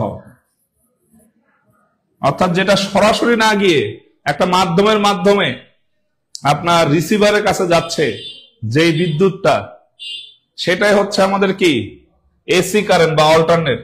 আর সরাসরি গেলে হচ্ছে ডিসি কারেন্ট, যেটাকে আমরা বাংলায় বলি একমুখী তড়িৎ প্রবাহ, যেটাকে আমরা বাংলায় বলি একমুখী তড়িৎ প্রবাহ। তাহলে একমুখী তড়িৎ প্রবাহের উদাহরণ কোনটা? সবাই আমরা একটু জানাই একমুখী তড়িৎ প্রবাহের উদাহরণ কোনটা? এখানে তিনটা দেয়া আছে, চারটা দেয়া আছে, সরি চারটা দেয়া আছে। তাহলে ক নম্বরে আছে ডাইনামো, খ নম্বরে আছে জেনারেটর, গ নম্বরে আছে রেফ্রিজারেটর, এবং ঘ নম্বরে আছে তড়িৎ কোষ বা ব্যাটারি। সবাই সবাই আমরা একটু কমেন্টে জানাই এখানে আনসার কোনটা হবে, আনসার কোনটা হবে, আনসার কোনটা হবে।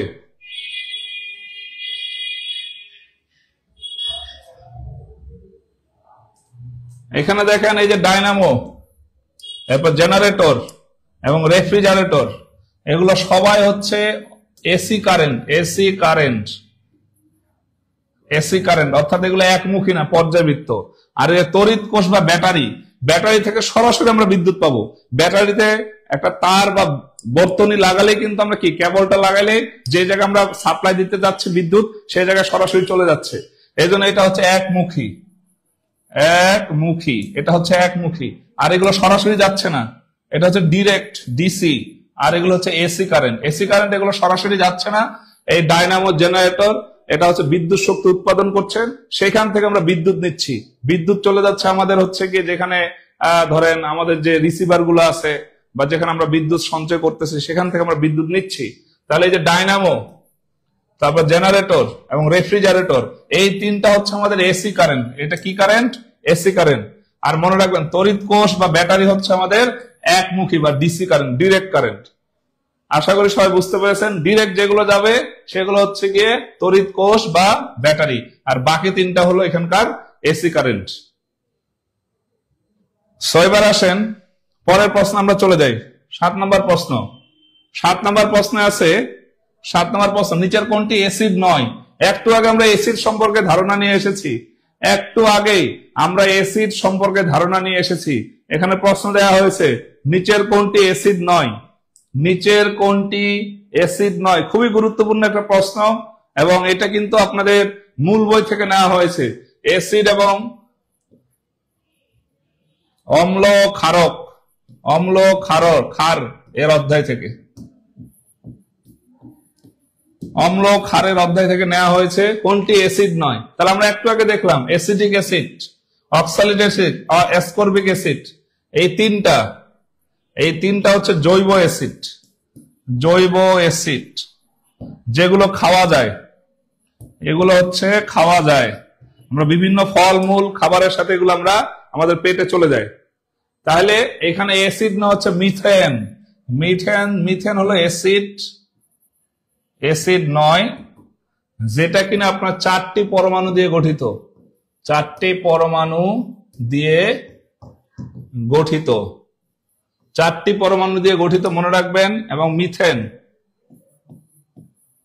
প্রাকৃতিক গ্যাসের প্রধান উপাদান হচ্ছে মিথেন। মিথেন, হ্যাঁ, এবং মিথেন এটা কিন্তু একটা গ্রিন হাউস গ্যাসও, ঠিক আছে। তাহলে দেখেন আমাদের নিচের কোনটি অ্যাসিড নয়, এখানে অ্যাসিটিক অ্যাসিড, অক্সালিক অ্যাসিড এবং এসকর্বিক অ্যাসিড, এগুলো হচ্ছে জৈব অ্যাসিড, এগুলো খাওয়া যায়। কিন্তু মিথেন কোনো অ্যাসিড না, এটা একটা গ্যাস। এবং মিথেনে 4টি পরমাণু আছে। প্রশ্ন আসবে যে মিথেনে কয়টি পরমাণু দিয়ে গঠিত, সেটা 4টি পরমাণু দিয়ে গঠিত। এবং আমরা জানি কি প্রাকৃতিক গ্যাসের প্রধান উপাদান হলো মিথেন, প্রাকৃতিক গ্যাসের প্রধান উপাদান হলো মিথেন গ্যাস। তাহলে অ্যাসিড নয় হলো মিথেন, বাকি অ্যাসিটিক অ্যাসিড, তারপরে হচ্ছে কি অক্সালিক অ্যাসিড, এসকর্বিক অ্যাসিড, এগুলো হলো অ্যাসিড। আর মিথেন কখনো অ্যাসিড নয়, মনে রাখবেন। এর পরের প্রশ্ন আমরা চলে যাই। পরের প্রশ্নটা হচ্ছে, দেখেন খুবই গুরুত্বপূর্ণ একটা প্রশ্ন, একটি দেশ কতটা শিল্পোন্নত তা বিচার করা হয় কোন অ্যাসিডের প্রাচুর্যতা দেখে। এই প্রশ্নটা অনেকবার বিভিন্ন পরীক্ষা আসছে এবং হুবহু আপনার 8ম শ্রেণীর বই থেকে তুলে দেওয়া হয়েছে। 8ম শ্রেণীর বই, 8ম শ্রেণীর বই থেকে, 8ম শ্রেণীর বই থেকে এটা নেওয়া হয়েছে, মনে রাখবেন। 8ম শ্রেণীর বই থেকে অম্ল এবং ক্ষারকের এই যে বিভিন্ন যে অ্যাসিড আছে, অ্যাসিডের ব্যবহার, সেখান থেকে প্রশ্নটা নেওয়া হয়েছে। তো সবাই একটু কমেন্টে জানাই, সবাই একটু কমেন্টে জানাই যে একটা দেশ কতটা উন্নত,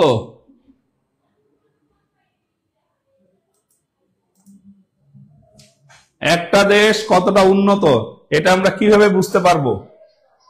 একটা দেশ কতটা উন্নত তা কিসের উপর নির্ভর করে? একটা দেশ কতটা উন্নত সেটা কিসের উপর নির্ভর করে? তাহলে একটা দেশ কতটা শিল্পোন্নত তা বিচার করা হয় কোন অ্যাসিডের প্রাচুর্যতা দেখে। এবং এইটা কিন্তু আপনাদের 8ম শ্রেণীর যে অম্ল ক্ষারকের যে অধ্যায়টা আছে, অ্যাসিডের অধ্যায়, এখান থেকে সরাসরি নেওয়া হয়েছে এই প্রশ্নটা। হ্যাঁ, তাহলে এখানে দেখেন সালফার ডাইঅক্সাইড বাতাসে থাকে, যা ক্ষতিকর এবং উৎস কি? যানবাহনের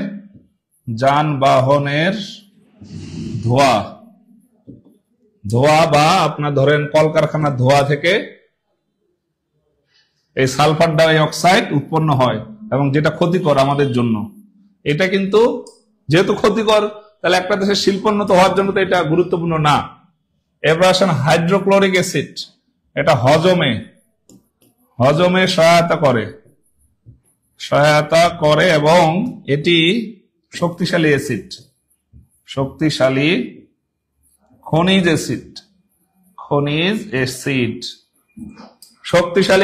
অ্যাসিড। এবার আসেন নাইট্রিক অ্যাসিড, এটা হলো রাজ অম্লের অন্তর্ভুক্ত এবং এটাও শক্তিশালী খনিজ অ্যাসিড। এবার আসেন সালফিউরিক অ্যাসিড, এটাই মূলত আনসার, সালফিউরিক অ্যাসিড। তাহলে একটা দেশ কতটা শিল্পোন্নত এটা আমরা বিচার করব কি দিয়ে? সালফিউরিক অ্যাসিড দিয়ে। মনে রাখবেন এটার আনসারটা হবে, এই 8 নম্বর আনসারটা হবে সালফিউরিক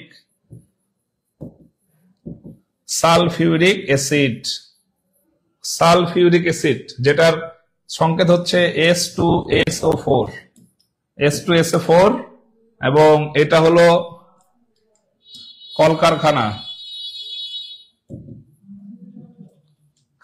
বা ব্যাটারি বা যানবাহনে ব্যবহৃত হয়, যানবাহনে লাগে। তাহলে এই সালফিউরিক অ্যাসিডটাই মূলত একটা দেশ কতটা শিল্পোন্নত, যেই দেশে সালফিউরিক অ্যাসিড বেশি যেই দেশে সালফিউরিক অ্যাসিড বেশি, মনে রাখবেন ওই দেশ তত বেশি শিল্পোন্নত। মানে শিল্পের ক্ষেত্রে তারা এই অ্যাসিডটাকে সবচেয়ে বেশি ব্যবহার করে, সালফিউরিক অ্যাসিড। তাহলে সালফিউরিক অ্যাসিডের সংকেত হচ্ছে H2SO4, এবং এটা কলকারখানা, ব্যাটারিতে, যানবাহন এটা ব্যবহৃত হয়। এবং এটাও কিন্তু এটাও একটা শক্তিশালী অ্যাসিড, এটাও একটা শক্তিশালী অ্যাসিড এবং খুবই গুরুত্বপূর্ণ একটা অ্যাসিড। এই সালফিউরিক অ্যাসিড কিন্তু খুব ক্ষতিকর একটা অ্যাসিড, আমরা খেতে পারি না এটা। এটা আমি উল্টা লিখছি না, সরি, এটা আমি উল্টা লিখছি, এটা হবে H2SO4। যাই হোক, এটা উল্টা লিখে ফেলেছিলাম, H2SO4, সরি, H2SO4 হবে, H2SO4, গুড। ওকে, তাহলে আমরা পরের প্রশ্ন যাই। ক্লাসটা কেমন লাগছে সবাই আমরা একটু কমেন্টে জানাই। আমাদের 8 নম্বর প্রশ্ন গেল, 8 নম্বর প্রশ্ন গেল। এর পরের প্রশ্ন আমরা চলে যাই। পরের প্রশ্নটা হচ্ছে ড্রাই সেলে কোনটি ব্যবহৃত হয় না? ড্রাই সেলে কোনটি ব্যবহৃত হয় না? এই যে আমরা ড্রাই সেল ব্যবহার করি, হ্যাঁ, ব্যাটারিতে বা বর্তনীতে বা টর্চ লাইট, বিশেষ করে টর্চ লাইটে ড্রাই সেল ব্যবহৃত হয়।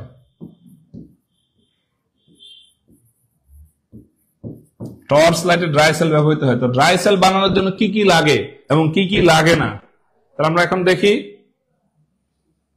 এখানে আছে ইলেকট্রোলাইট, তরল, কার্বন দ্বন্দ্ব, দস্তা পাত্র এবং অ্যামোনিয়াম ক্লোরাইড।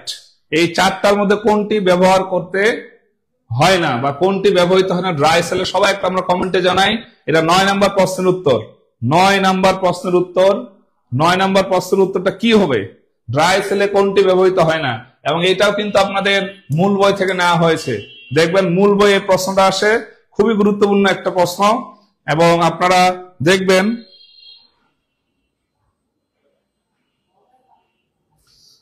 দেখবেন এই প্রশ্নটা প্রায় পরীক্ষায় আসে। তাহলে দেখেন ড্রাই সেলে কি কি ব্যবহৃত হয়। ড্রাই সেল তৈরিতে ব্যবহৃত হয়। ড্রাই সেল তৈরিতে ব্যবহৃত হয়। কি কি ব্যবহৃত হয়? 1 নম্বর হচ্ছে কার্বন দণ্ড লাগবে, কার্বন দণ্ড। এরপরে হচ্ছে দস্তা পাত্র লাগবে, দস্তা পাত্র। এরপরে হচ্ছে অ্যামোনিয়াম ক্লোরাইড লাগবে, অ্যামোনিয়াম ক্লোরাইড লাগবে। তাহলে এগুলো লাগবে। আর সাথে লাগবে ইলেকট্রোলাইট প্লাস ইলেকট্রোলাইট পেস্ট বা কঠিন পদার্থটা লাগবে। তাহলে এই জিনিসগুলো ড্রাই সেল তৈরিতে ব্যবহৃত হয়। ব্যবহৃত হয় না কোনটা? ইলেকট্রোলাইট, তরলটা। ইলেকট্রোলাইট যখন আপনি পেস্টটা ব্যবহার করবেন, পেস্ট, হ্যাঁ, যেটা একটু গাঢ়, সেটা লাগবে, সেটা ব্যবহৃত হয় ড্রাই সেলে। কিন্তু তরলটা কখনো ব্যবহৃত হয় না। সেটা হবে আনসার। এটা আনসার, এটা ড্রাই সেলে ব্যবহৃত হয় না। এটা হবে আনসার। ড্রাই সেলে ব্যবহৃত হয় না কোনটা? ইলেকট্রোলাইট, তরল। মনে রাখবেন, ইলেকট্রোলাইট, তরল ড্রাই সেলে ব্যবহৃত হয় না। সবাই কিন্তু ডি নাম্বার আনসার করছেন, আনসার কিন্তু সবারটা ভুল হয়েছে। হ্যাঁ, এটা আমাদের মূল বইয়ে আছে। ড্রাই সেলে ব্যবহৃত হয় না কোনটা? ইলেকট্রোলাইট, তরল। ব্যবহার হয় কোনগুলো দেখেন, সবাই একটু কমেন্টে লেখেন, কমেন্ট করি আমরা কি কি ব্যবহার হয়। কি কি ব্যবহৃত হয়? কার্বন দণ্ড ব্যবহৃত হয়, দস্তা পাত্র ব্যবহৃত হয়, অ্যামোনিয়াম ক্লোরাইড ব্যবহৃত হয়। তাহলে ইলেকট্রোলাইটটাও ব্যবহৃত হয়, তবে সেটা পেস্টটা ব্যবহৃত হয়। পেস্ট আমরা যখন সকালবেলা বা রাতে যখন ব্রাশ করি, পেস্ট ব্যবহার করি গাঢ়। এরকম ইলেকট্রোলাইটের কিছু পেস্ট আছে, এই পেস্টটা মূলত ড্রাই সেলে ব্যবহৃত হয়, কিন্তু ইলেকট্রোলাইট, তরলটা ব্যবহৃত হয় না। তাহলে আনসার হচ্ছে এটা, ক নাম্বার। এটার আনসার হবে ক নাম্বার। ড্রাই সেলে ব্যবহৃত হবে না ইলেকট্রোলাইট, তরল। আর ব্যবহৃত হয় এই জিনিসগুলো: কার্বন দণ্ড, দস্তা পাত্র, অ্যামোনিয়াম ক্লোরাইড এবং ইলেকট্রোলাইট পেস্ট। সবাই আমরা বুঝতে পেরেছি? যারা যারা বুঝতে পেরেছেন সবাই একটু দয়া করে কমেন্ট করুন ক্লিয়ার। সবাই আমরা লিখি ক্লিয়ার। যারা যারা বুঝতে পেরেছে এবং ক্লাসটি কেমন লাগছে সবাই একটু আমাকে জানাবেন, ক্লাসটা আপনারা বুঝতে পারছেন কিনা, কারণ এটা বিজ্ঞান ক্লাস। বিজ্ঞান ক্লাস যদি আপনি বুঝতে না পারেন তাহলে আমার ক্লাস নিয়ে কিন্তু কোনো লাভ নেই, আমার বৃথা হয়ে যাবে ক্লাস নেওয়াটা। তো সবাই আমরা কমেন্ট করি ক্লাসটা কেমন লাগছে এবং বেশি বেশি শেয়ার করে দিই। বাংলা, ইংলিশ, সাধারণ জ্ঞান এগুলো তো অনেক ক্লাস করছেন, এবার একটু বিজ্ঞান ক্লাস করেন, দেখবেন আপনার এই একটা দুইটা প্রশ্নের জন্য চাকরি হচ্ছে না, এটা আর কখনো হবে না ইনশাল্লাহ সামনে। ওকে, এরপরের প্রশ্ন আমরা চলে যাই। এরপরের প্রশ্নটা হচ্ছে দেখেন গুরুত্বপূর্ণ। একটি মৌলের পারমাণবিক সংখ্যা 16 আর ভর সংখ্যা 30 হলে নিউট্রন সংখ্যা কত? ভর সংখ্যা 30 হলে নিউট্রন সংখ্যা কত? একটি মৌলের পারমাণবিক সংখ্যা 16, ভর সংখ্যা 30 হলে নিউট্রন সংখ্যা কত? নিউট্রন সংখ্যা কত আমরা কি জানি? এই যে পরমাণুর যে মূল, যে একটা পরমাণুর ভিতরে থাকে নিউক্লিয়াস। এই যে একটা পরমাণুর ভিতরে থাকবে, এটা নিউক্লিয়াস থাকে। নিউক্লিয়াসে কি থাকবে? নিউক্লিয়াসে থাকবে নিউট্রন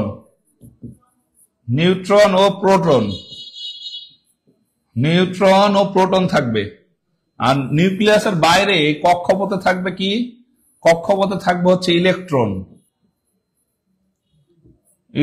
থাকবে, কক্ষপথে থাকবে ইলেকট্রন। তাহলে নিউক্লিয়াসের ভিতরে একটা পরমাণু, নিউক্লিয়াসের ভিতরে থাকবে নিউট্রন এবং প্রোটন।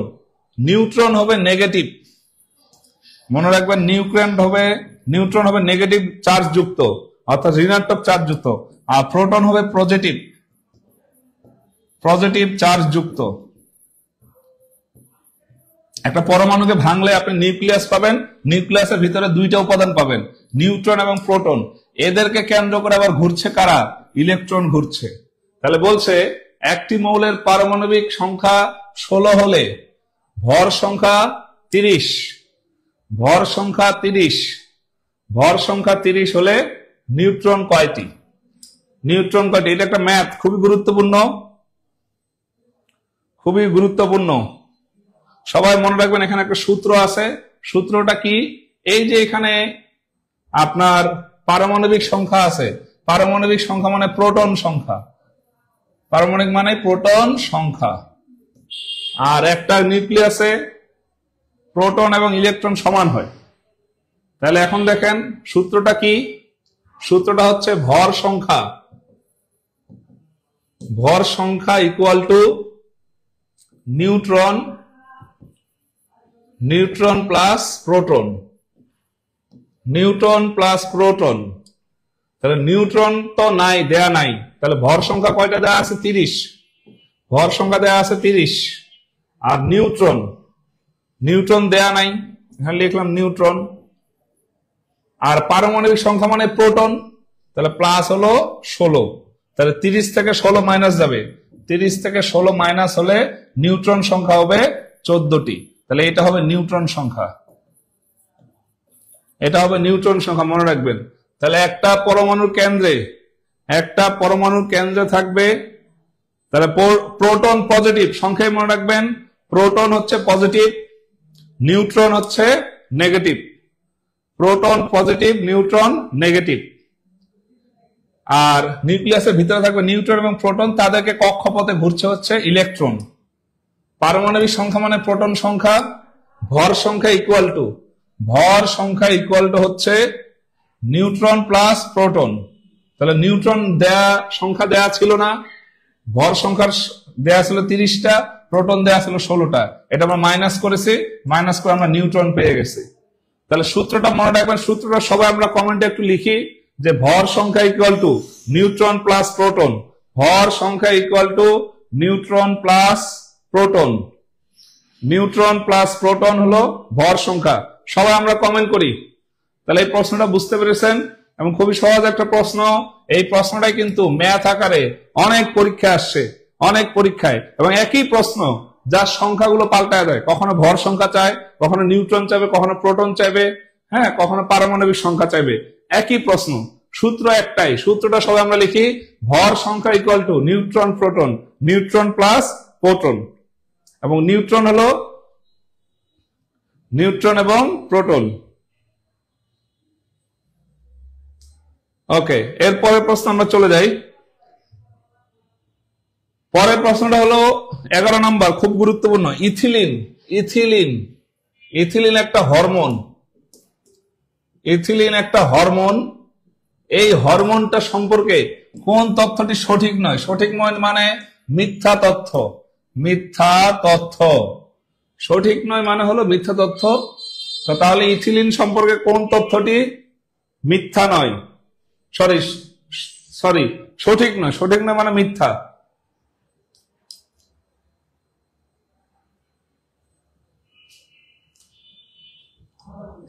ওকে, সবাই একটু আমরা চেষ্টা করি। ইথিলিন সম্পর্কে কোন তথ্যটি সঠিক নয়? ইথিলিন সম্পর্কে কোন তথ্যটি সঠিক নয়? হ্যাঁ, electron negative, right, electron negative. Neutron নেই, নিরপেক্ষ। সো তাহলে দেখেন ইথিলিন সম্পর্কে কোন তথ্যটি সঠিক নয়। এখানে ইথিলিন একটা হরমোন। কেমন হরমোন এটা? এটা গ্যাসীয়, গ্যাসীয় হরমোন। এটা একটা গ্যাসীয় হরমোন। একজন বলেছেন বাংলাদেশ কি কখনো নিউক্লিয়ার রাষ্ট্রে পরিণত হবে? ইনশাল্লাহ সামনে হবে, কিন্তু নিউক্লিয়ার রাষ্ট্রে পরিণত হতে দিবে না। আমরা আমাদের পারমাণবিক বিদ্যুৎ কেন্দ্র আছে, পারমাণবিক বিদ্যুৎ কেন্দ্রে আমরা এগিয়ে আছি, কিন্তু পুরোপুরি নিউক্লিয়ার রাষ্ট্র হব কিনা সেটা কিন্তু সময় বলে দিবে। তাহলে দেখেন হরমোন, এটা একটা ইথিলিন একটা হরমোন, যেটা গ্যাসীয় হরমোন। তাহলে এই তথ্যটা সঠিক আছে। ইথিলিন এই গ্যাসীয় হরমোনটা হলো ফল পাকায়, ফল মূল এগুলো পাকায়, এটাও ঠিক আছে। তাহলে কোন তথ্যটি সঠিক নয়? ইথিলিন কিন্তু পাতা ঝরার ক্ষেত্রেও, পাতা ঝরার ক্ষেত্রে গুরুত্বপূর্ণ ভূমিকা পালন করে, গুরুত্বপূর্ণ ভূমিকা পালন করে। সঠিক উত্তর নয় হচ্ছে শিকড় বৃদ্ধি ত্বরান্বিত করে। শিকড় বৃদ্ধির ক্ষেত্রে কোনো ভূমিকা পালন করে না ইথিলিন।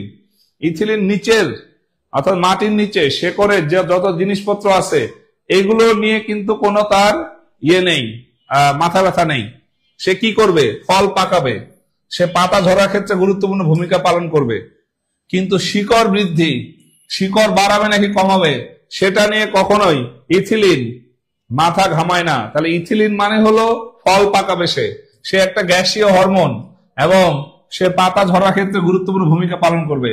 কিন্তু শেকড়ের ক্ষেত্রে, শেকড় বৃদ্ধি ত্বরান্বিত করার ক্ষেত্রে, শেকড় বৃদ্ধি ত্বরান্বিত করার ক্ষেত্রে ইথিলিনের কোনো সম্পর্ক নেই। একজন বলেছেন গ্যাসীয় হরমোন, না, এটার আনসার গ্যাসীয় হরমোন হবে না। এখানে আমি বলেছি ইথিলিন সম্পর্কে কোন তথ্যটি সঠিক, সঠিক নয়। সঠিক নয় মানে এটা সঠিক, এটা সঠিক এবং এটা সঠিক। সঠিক না হচ্ছে শিকড় বৃদ্ধি ত্বরান্বিতকরণ, শিকড় বৃদ্ধি ত্বরান্বিতকরণ, মনে রাখবেন। এর পরের প্রশ্ন আমরা চলে যাই।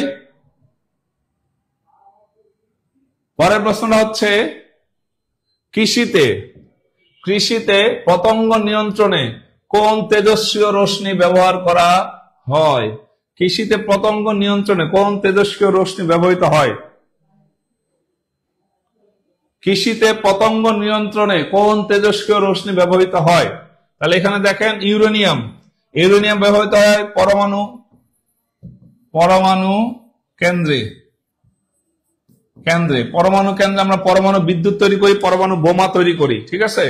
আয়োডিন, আয়োডিন ব্যবহৃত হয় না, আয়োডিনের অভাবে গলগণ্ড রোগ হয়, গলগণ্ড রোগ হয়। আর প্লুটোনিয়াম এখানে ব্যবহৃত হয় না।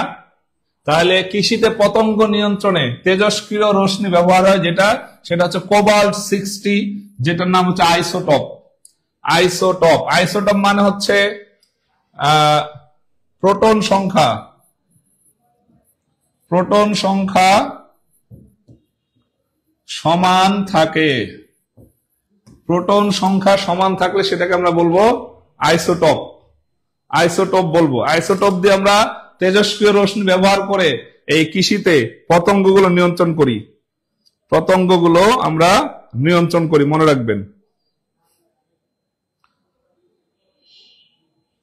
তাহলে মনে রাখবেন এই যে আইসোটপ, আইসোটোপ দিয়ে যে পতঙ্গগুলো আমরা কৃষি ক্ষেত্রে চাষ করতে গিয়ে পাই, এগুলো কিন্তু বংশ বৃদ্ধি কমিয়ে দেয় এই তেজস্ক্রিয় রশ্মিটা, আইসোটোপটা। আইসোটোপে কি থাকবে মনে রাখবেন, এখানে প্রোটন সংখ্যা সমান থাকে। হ্যাঁ, ভর সংখ্যা ভিন্ন হতে পারে কিন্তু প্রোটন সংখ্যা সমান থাকবে আইসোটোপ। এই জন্য শেষে প আছে।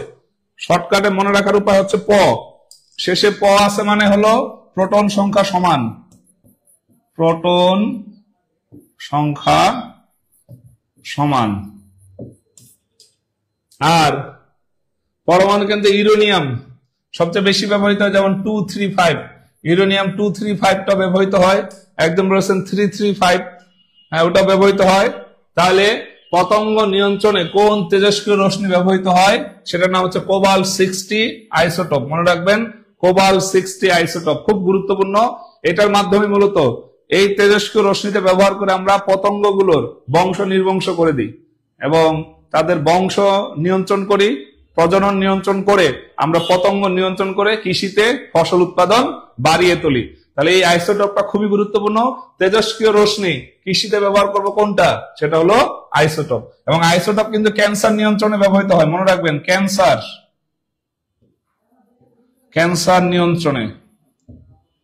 ক্যান্সার নিয়ন্ত্রণেও ব্যবহৃত হয় আইসোটোপ। আইসোটোপের যে আপনার রশ্মিটা, তেজস্ক্রিয় রশ্মিটা ক্যান্সার নিয়ন্ত্রণেও ব্যবহৃত হয়। সবাই একটু কমেন্টে জানাবেন ক্লাসটা কেমন লাগছে, এবং সবাই আমরা ক্লাসটা শেয়ার করে দিই আবারও বিভিন্ন গ্রুপে। এরপর আসেন, এখানে একটা প্রশ্ন আছে, ইথিলিনের প্রভাব কোন হরমোনের বিপরীত হতে পারে? কোন হরমোনের বিপরীত হতে পারে? ইথিলিনের প্রভাব কোন হরমোনের বিপরীত হতে পারে? ইথিলিনের কি? ইথিলিন হলো একটা গ্যাসীয় হরমোন। গ্যাসীয় হরমোন। এটা কি করে? ফল পাকায়, তারপরে পাতা ঝরায়, ফল পাকায়, পাতা ঝরাবে ইথিলিন। এটা গ্যাসীয় হরমোন। তো এটার বিপরীত হচ্ছে অক্সিন। এটার বিপরীত হলো অক্সিন। অক্সিন হলো ইথিলিনের বিপরীত। ইথিলিনের বিপরীত হচ্ছে অক্সিন। অক্সিন হলো গিয়ে আমাদের কি করবে? পাতা ঝরা রক্ষা করে, তাহলে মনে রাখবেন ইথিলিনের প্রভাব কোন হরমোনের বিপরীত হতে পারে? ইথিলিনের প্রভাব হচ্ছে অক্সিন। ইথিলিন যা করবে অক্সিন তার বিপরীত করবে। মনে রাখবেন, অক্সিন যা করবে ইথিলিন তার বিপরীত করবে, ইথিলিন যা করবে অক্সিন তার বিপরীত করবে। অক্সিন পাতা ঝরা রক্ষা করে, ইথিলিন পাতাটা ঝরাবে এবং সে ফলও পাকায় ফেলবে। এবং শিকড়কে ত্বরান্বিত করতে ইথিলিন কোনো ভূমিকা পালন করবে না। ইথিলিন যে কাজগুলো করবে সেই কাজগুলো অক্সিন করবে না, এবং ইথিলিন যে কাজগুলো করবে না সেই কাজগুলো মূলত অক্সিন করে। তাহলে সবাই আমরা কমেন্টে লিখি, ইথিলিন হলো অক্সিনের বিপরীত, অক্সিনের বিপরীত হলো ইথিলিন। ইথিলিন যা করবে অক্সিন তা করবে না, আর অক্সিন যা করবে ইথিলিন তা করবে না। তাহলে এরা কিন্তু দুইজনেই শত্রু, কিন্তু কি শত্রু? একজন ইথিলিন আর একজন হচ্ছে অক্সিন। মনে রাখবেন, সবাই আমরা একটু কমেন্ট করি, ইথিলিন এবং অক্সিন হলো বিপরীত এবং এরা হলো দুজনের শত্রু। মনে রাখবেন। এরপরে আসি আমরা পরের প্রশ্নে, 14 নম্বর প্রশ্ন। 14 নম্বর প্রশ্নটা খুব সহজ। উদ্ভিদের ফুল ফোটানোর জন্য কোন হরমোন ব্যবহৃত হয়? তো এখানে দুর্ভাগ্য হচ্ছে, এখানে আমাদের আনসারটা দেয়া আছে। উদ্ভিদের ফুল ফোটানোর জন্য ব্যবহৃত হয় ফ্লোরিজেন। ফুলটা হচ্ছে ফ্লাওয়ারটা হচ্ছে কি? ফ্লোরিজেন। মনে রাখবেন। তাহলে ফুল ফোটাতে যে হরমোনটা ব্যবহৃত হয় সেটা হচ্ছে ফ্লোরিজেন। তাহলে সহজে মনে রাখবেন কি? ফুলের ইংলিশ কি? ফ্লাওয়ারতে মনে রাখবেন ফ্লোরিজেন। ফ্লোরিজেন। সবাই আমরা একটু কমেন্ট করি, ফ্লোরিজেন। এটাও মূল বই থেকে নেয়া। অনেকবার এই প্রশ্নটা এসেছে এবং বারবার আসে। মনে রাখবেন ফুলের ইংলিশ কি? আমরা ফুলের ইংলিশ কি জানি? সহজ, ফ্লাওয়ার। এখন এই ফ্লাওয়ার থেকেই মনে রাখবেন ফ্লোরিজেন, ফ্লোরিজেন। তাহলে ফুল ফোটানোর জন্য ভূমিকা পালন করতেছে কি? ফ্লোরিজেন। এই যে কয়দিন পরে পুরো প্রকৃতিতে বসন্তকাল আসবে, পাতা ঝরে যাবে, নতুন ফুল ফুটবে এবং বসন্তকাল আসবে, বৈশাখ আসবে, আমরা আমাদের প্রিয়জনকে ফুল দিতে যাব। হ্যাঁ, তো এই ফুল ফোটানোর জন্য কিন্তু বিজ্ঞানের একটা হরমোন কাজ করে, সেই হরমোনটা হচ্ছে ফ্লোরিজেন। তো সমস্যা হচ্ছে এই প্রশ্নতেই আনসারটা দেয়া আছে, মিস্টেকেনলি এটা মিস্টেক হয়ে গেছে যে আনসারটা এখানে দিয়ে দেওয়া হয়েছে। সো মনে রাখবেন ফ্লোরিজেন হলো ফুল ফোটানোর জন্য দায়ী এই হরমোনটা। সো ফুল ফোটানোর জন্য এই হরমোনটা কিন্তু অলরেডি কাজ করে দিছে। এই যে আপনি বসন্তকাল এলেই আপনার প্রিয়জনকে ফুল দিতে যাবেন, ফুলের মালা দিতে যাবেন, অমুক ভাইকে সহমত ভাই, তারপরে হচ্ছে অমুক ভাইয়ের মার্কা, হ্যাঁ, তারপরে হলো গিয়ে ফুলের মালা দিয়ে আমরা বরণ করি। এই যে কথাগুলো বলি নির্বাচনের সময়, আবার মার্চ এপ্রিল মাসে আমাদের পহেলা বৈশাখ, তারপর আমাদের বসন্তকাল, প্রিয়জনকে আমরা ফুল দিব। এই ফুল ফোটানোর জন্য কিন্তু অলরেডি যে হরমোনটা আপনার জন্য কাজ শুরু করে দিছে সেটা হচ্ছে ফ্লোরিজেন। এই ফ্লোরিজেনকে যেদিন ফুল নিয়ে আপনার প্রিয়জনের কাছে যাবেন, প্রিয়জনকে ফুল দেওয়ার আগে ফ্লোরিজেনকে একটা ধন্যবাদ দিবেন যে থ্যাংক ইউ ফ্লোরিজেন, কারণ সে আপনার জন্য ফুল ফোটানোর জন্য অনেক কষ্ট করেছে, অনেক কষ্ট করে আপনার জন্য ফুল ফুটিয়েছে। আমি জানি এখানে অনেকেরই প্রিয়জন আছে, অনেকের বাবু আছে, ফুল না দিলে কিন্তু অনেক বাবু কাবু হয়ে যাবে। সো এই বাবুকে কাবু যাতে না হতে হয়, আপনার বাবু যাতে কাবু না হয়ে যায়, আপনার বাবু যাতে আপনাকে না ছেড়ে যায়, এই জন্য ফ্লোরিজেন এখন থেকে কাজ শুরু করেছে আপনার কাঙ্ক্ষিত ফুলটি ফোটানোর জন্য। তাহলে মনে রাখবেন ফুল, ফ্লাওয়ার এবং ফ্লোরিজেন। একদম প্রিয়জন তো নাই স্যার, কাকে ফুল দিতে যাব? আপনার প্রিয়জন হলো আপনার জীবনের সবচেয়ে বড় প্রিয়জন হলো আপনার মা বাবা। মা বাবাকে ফুল দিবেন, তাদেরকে বরণ করে নেবেন, তাদের পাশ হয়ে সালাম জানাবেন, তাদের কাছ থেকে দোয়া নেবেন। এর চেয়ে বড় প্রিয়জন কিন্তু দুনিয়াতে আর হয় না। হ্যাঁ, আপনার বউ থাকতে পারে, আপনার প্রিয়জন আরো থাকতে পারে, কিন্তু সবার প্রথম প্রিয়জনকে আমাদের মা বাবা। তাহলে ফ্লোরিজেন মনে রাখবেন। এরপরে আসেন পরের প্রশ্ন, আমরা চলে যাই। পরের প্রশ্নটা আছে কি দেখেন, কোন কোষে নিউক্লিয়াস না থাকায় ডিএনএ থাকে না? কোন কোষে নিউক্লিয়াস না থাকায় ডিএনএ থাকে না? খুবই গুরুত্বপূর্ণ একটা প্রশ্ন। এর আগের প্রশ্নটা বুঝতে পেরেছেন কিনা? ফুল ফোটানোর জন্য কে সাহায্য করে? সেটা ফ্লোরিজেন। হ্যাঁ, 14 ফেব্রুয়ারি বিশ্ব ফ্লোরিজেন দিবস। 14 ফেব্রুয়ারি হচ্ছে বিশ্ব ফ্লোরিজেন দিবস। এখন আমরা বিজ্ঞানের ভাষায় কথা বলবো, মানুষ যাতে বুঝতে না পারে, আকারে ইঙ্গিতে বিজ্ঞানের ভাষায় কথা বলার চেষ্টা করবেন, ঠিক আছে? তাহলে দেখেন, কোন কোষে নিউক্লিয়াস না থাকায় ডিএনএ থাকে না? খুবই গুরুত্বপূর্ণ একটা প্রশ্ন। হ্যাঁ, একটু পরে আমরা ডিএনএ নিয়ে আলোচনা করব, এবং ডিএনএ নিয়ে কিন্তু প্রায় আমাদের বিভিন্ন পরীক্ষায় প্রশ্ন এসে থাকে। তো মনে রাখবেন, এই যে লাল রক্তকণিকায় মনে রাখবেন নিউক্লিয়াস থাকে না, নিউক্লিয়াস থাকে না, এই জন্য ডিএনএ থাকে না, মনে রাখবেন, ডিএনএ থাকে না। লাল রক্তকণিকা মনে রাখবেন। আমাদের কেউ যদি আপনার দিকে রাগে লাল টকটকে হয়ে যায়, তার মানে কি? লাল হয়ে যাওয়া মানে তার মধ্যে কোনো মায়া মমতা ওই মুহূর্তে সহমর্মিতা থাকে না, শুধু থাকে রাগ আর রাগ। সো মায়া মমতা না থাকলে ডিএনএ থাকবে না। ডিএনএ মানে কি? ডিএনএ এর মাধ্যমে আমরা নতুন সন্তান আসে আমাদের, ডিএনএ এর মাধ্যমে আমরা সে ছেলে কি মেয়ে কিনা এটা আমরা যাচাই করতে পারি, ডিএনএ দিয়ে মানুষ শনাক্ত করতে পারি। তার মানে ডিএনএ আনতে হলে আপনাকে সহমর্মিতা থাকতে হবে, লাল হলে হবে না। তাহলে লাল রক্তকণিকায় যেহেতু নিউক্লিয়াস থাকে না, এই জন্য সেখানে ডিএনএও থাকে না, মনে রাখবেন। খুব গুরুত্বপূর্ণ একটা প্রশ্ন। সবাই মনে রাখবেন, কোন কোষে নিউক্লিয়াস না থাকায়, কোন কোষে নিউক্লিয়াস না থাকায় ডিএনএ থাকে না, সেটা হচ্ছে লাল রক্তকণিকায়। এখানে নিউক্লিয়াস আছে, স্নায়ু কোষে নিউক্লিয়াস আছে, ত্বক কোষেও নিউক্লিয়াস আছে। পরের প্রশ্নে আমরা চলে যাই। পরের প্রশ্নটা হচ্ছে 16 নম্বর। ক্রোমোজোম প্রধানত কোন পদার্থ দিয়ে তৈরি? ক্রোমোজোম খুবই গুরুত্বপূর্ণ। ক্রোমোজোম প্রধানত কোন পদার্থ দিয়ে তৈরি? ক্রোমোজোম কি? ক্রোমোজোম হচ্ছে আমাদের যে কোষ আছে, জীবকোষ, জীবকোষের ভিতরে থাকে নিউক্লিয়াস, নিউক্লিয়াস থাকে। নিউক্লিয়াস ভাঙলে আমরা কি পাবো? ক্রোমোজোম পাবো। ক্রোমোজোম কাটলে সুতার মতো আমরা কিছু পাবো, গাঠনিক কিছু জিনিস পাবো। ক্রোমোজোম ভাঙলে আমরা কি পাবো? আমরা ক্রোমোজোম ভাঙলে পাবো ডিএনএ পাবো।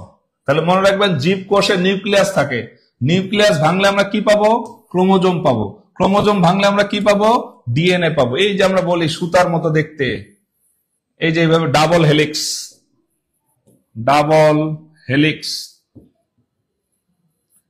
হেলিক্স যে মডেলটা আছে ডিএনএর, যেটা কিনা দুইজন বিজ্ঞানী ওয়াটসন ও ক্রিক আবিষ্কার করেছিলেন, ডাবল হেলিক্স সূত্র। হ্যাঁ, এই যে এইভাবে যেটা থাকে, এইভাবে, এটা হলো ডিএনএ সুতা। তার মানে এই জীবকোষ ভাঙলে আমরা কি পাবো? নিউক্লিয়াস পাবো। নিউক্লিয়াস ভাঙলে আমরা ক্রোমোজোম পাবো। ক্রোমোজোমকে আমরা যে ছোট ছোট অংশে বিভক্ত করি, অনেকগুলো সুতার মতো আমরা অংশ পাবো। এগুলো মূলত ডিএনএ, এবং এটা কিন্তু আপনার বংশগতি নিয়ন্ত্রণ করে। তাহলে এই যে আমাদের ক্রোমোজোমটা আছে, এই ক্রোমোজোম হলো মানব দেহে 23 জোড়া। তার মধ্যে এক জোড়া হচ্ছে সেক্স ক্রোমোজোম, আর বাকি 22 জোড়া অটোজোম। বাকি 22 জোড়া হচ্ছে অটোজোম, মনে রাখবেন। তাহলে ডিএনএর ডাবল হেলিক্স সূত্রের আবিষ্কারক হচ্ছেন ওয়াটসন এন্ড ক্রিক। আর এখানে মনে রাখবেন, ক্রোমোজোমের প্রধানত কোন পদার্থ দিয়ে তৈরি? মনে রাখবেন, ক্রোমোজোম মূলত ডিএনএ এবং প্রোটিন দিয়ে তৈরি। লিপিড মানে হলো স্নেহ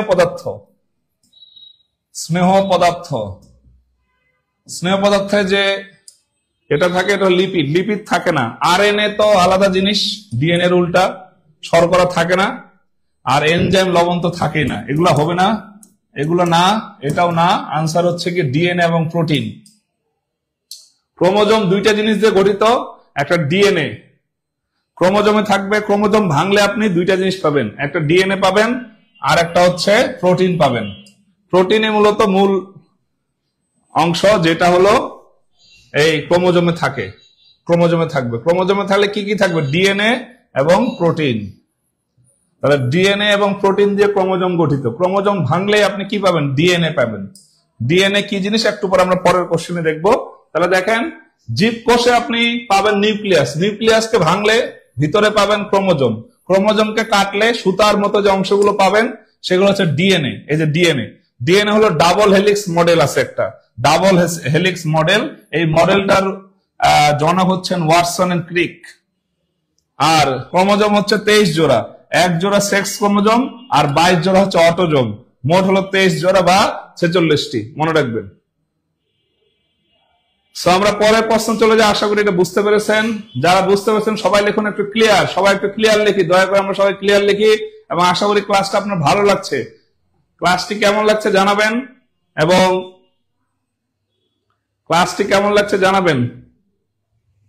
এবং একটু কমেন্টে জানান। আমি কিন্তু আপনাদের সাধারণ জ্ঞান ক্লাসও নিয়েছি। সাধারণ জ্ঞান ক্লাস এবং বিজ্ঞান ক্লাস দুইটা কেমন লাগছে? দুইটা তো দুই ফ্লেভারের। কোন ক্লাসটাতে আমি বেশি পারফেক্ট একটু জানাবেন। ওকে, পরের প্রশ্ন আমরা চলে যাই। পরের প্রশ্নটা হলো 17 নম্বর প্রশ্ন। এটা তো ডাবল চলে আসছে। কোন কোষে নিউক্লিয়াস না থাকায় ডিএনএ থাকে না? সেটা হলো লোহিত রক্তকণিকা।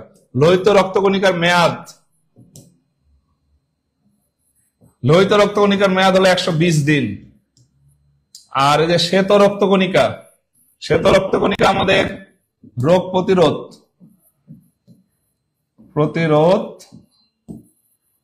ক্ষমতা বাড়ায়, রোগ প্রতিরোধ করে আমাদের, মানে সে গার্ড হিসেবে কাজ করে। আরেকটা আছে অনুচক্রিকা। অনুচক্রিকা।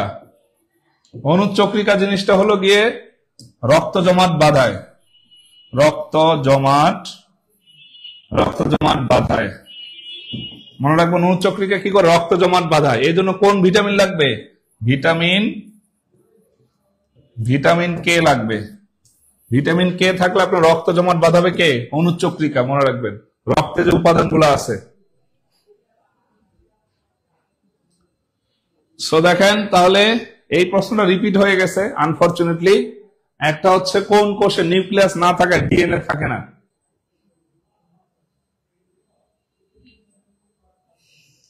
ওকে, হ্যাঁ দুইটাই ভালো লাগে, থ্যাংক ইউ সো মাচ। ওকে, আমরা পরের প্রশ্নে চলে যাই, যেহেতু রিপিট প্রশ্ন। এর পরের প্রশ্ন আছে 18 নম্বর। 18 নম্বর, কোন প্রক্রিয়ায় উদ্ভিদের পাতা থেকে পানি বাষ্প আকারে বের হয়ে যায়? কোন প্রক্রিয়ায় উদ্ভিদের পাতা থেকে পানি বাষ্প আকারে বের হয়ে যায়? তো একটা কান সিগন্যাল পাওয়া যাচ্ছে কিনা, শোনা যাচ্ছে? Hello hello.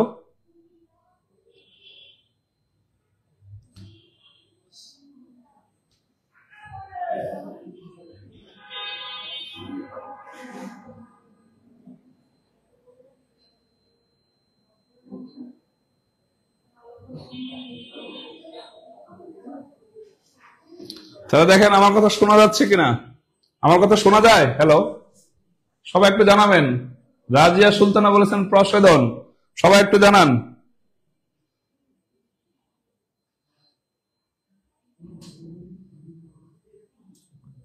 তাহলে মনে রাখবেন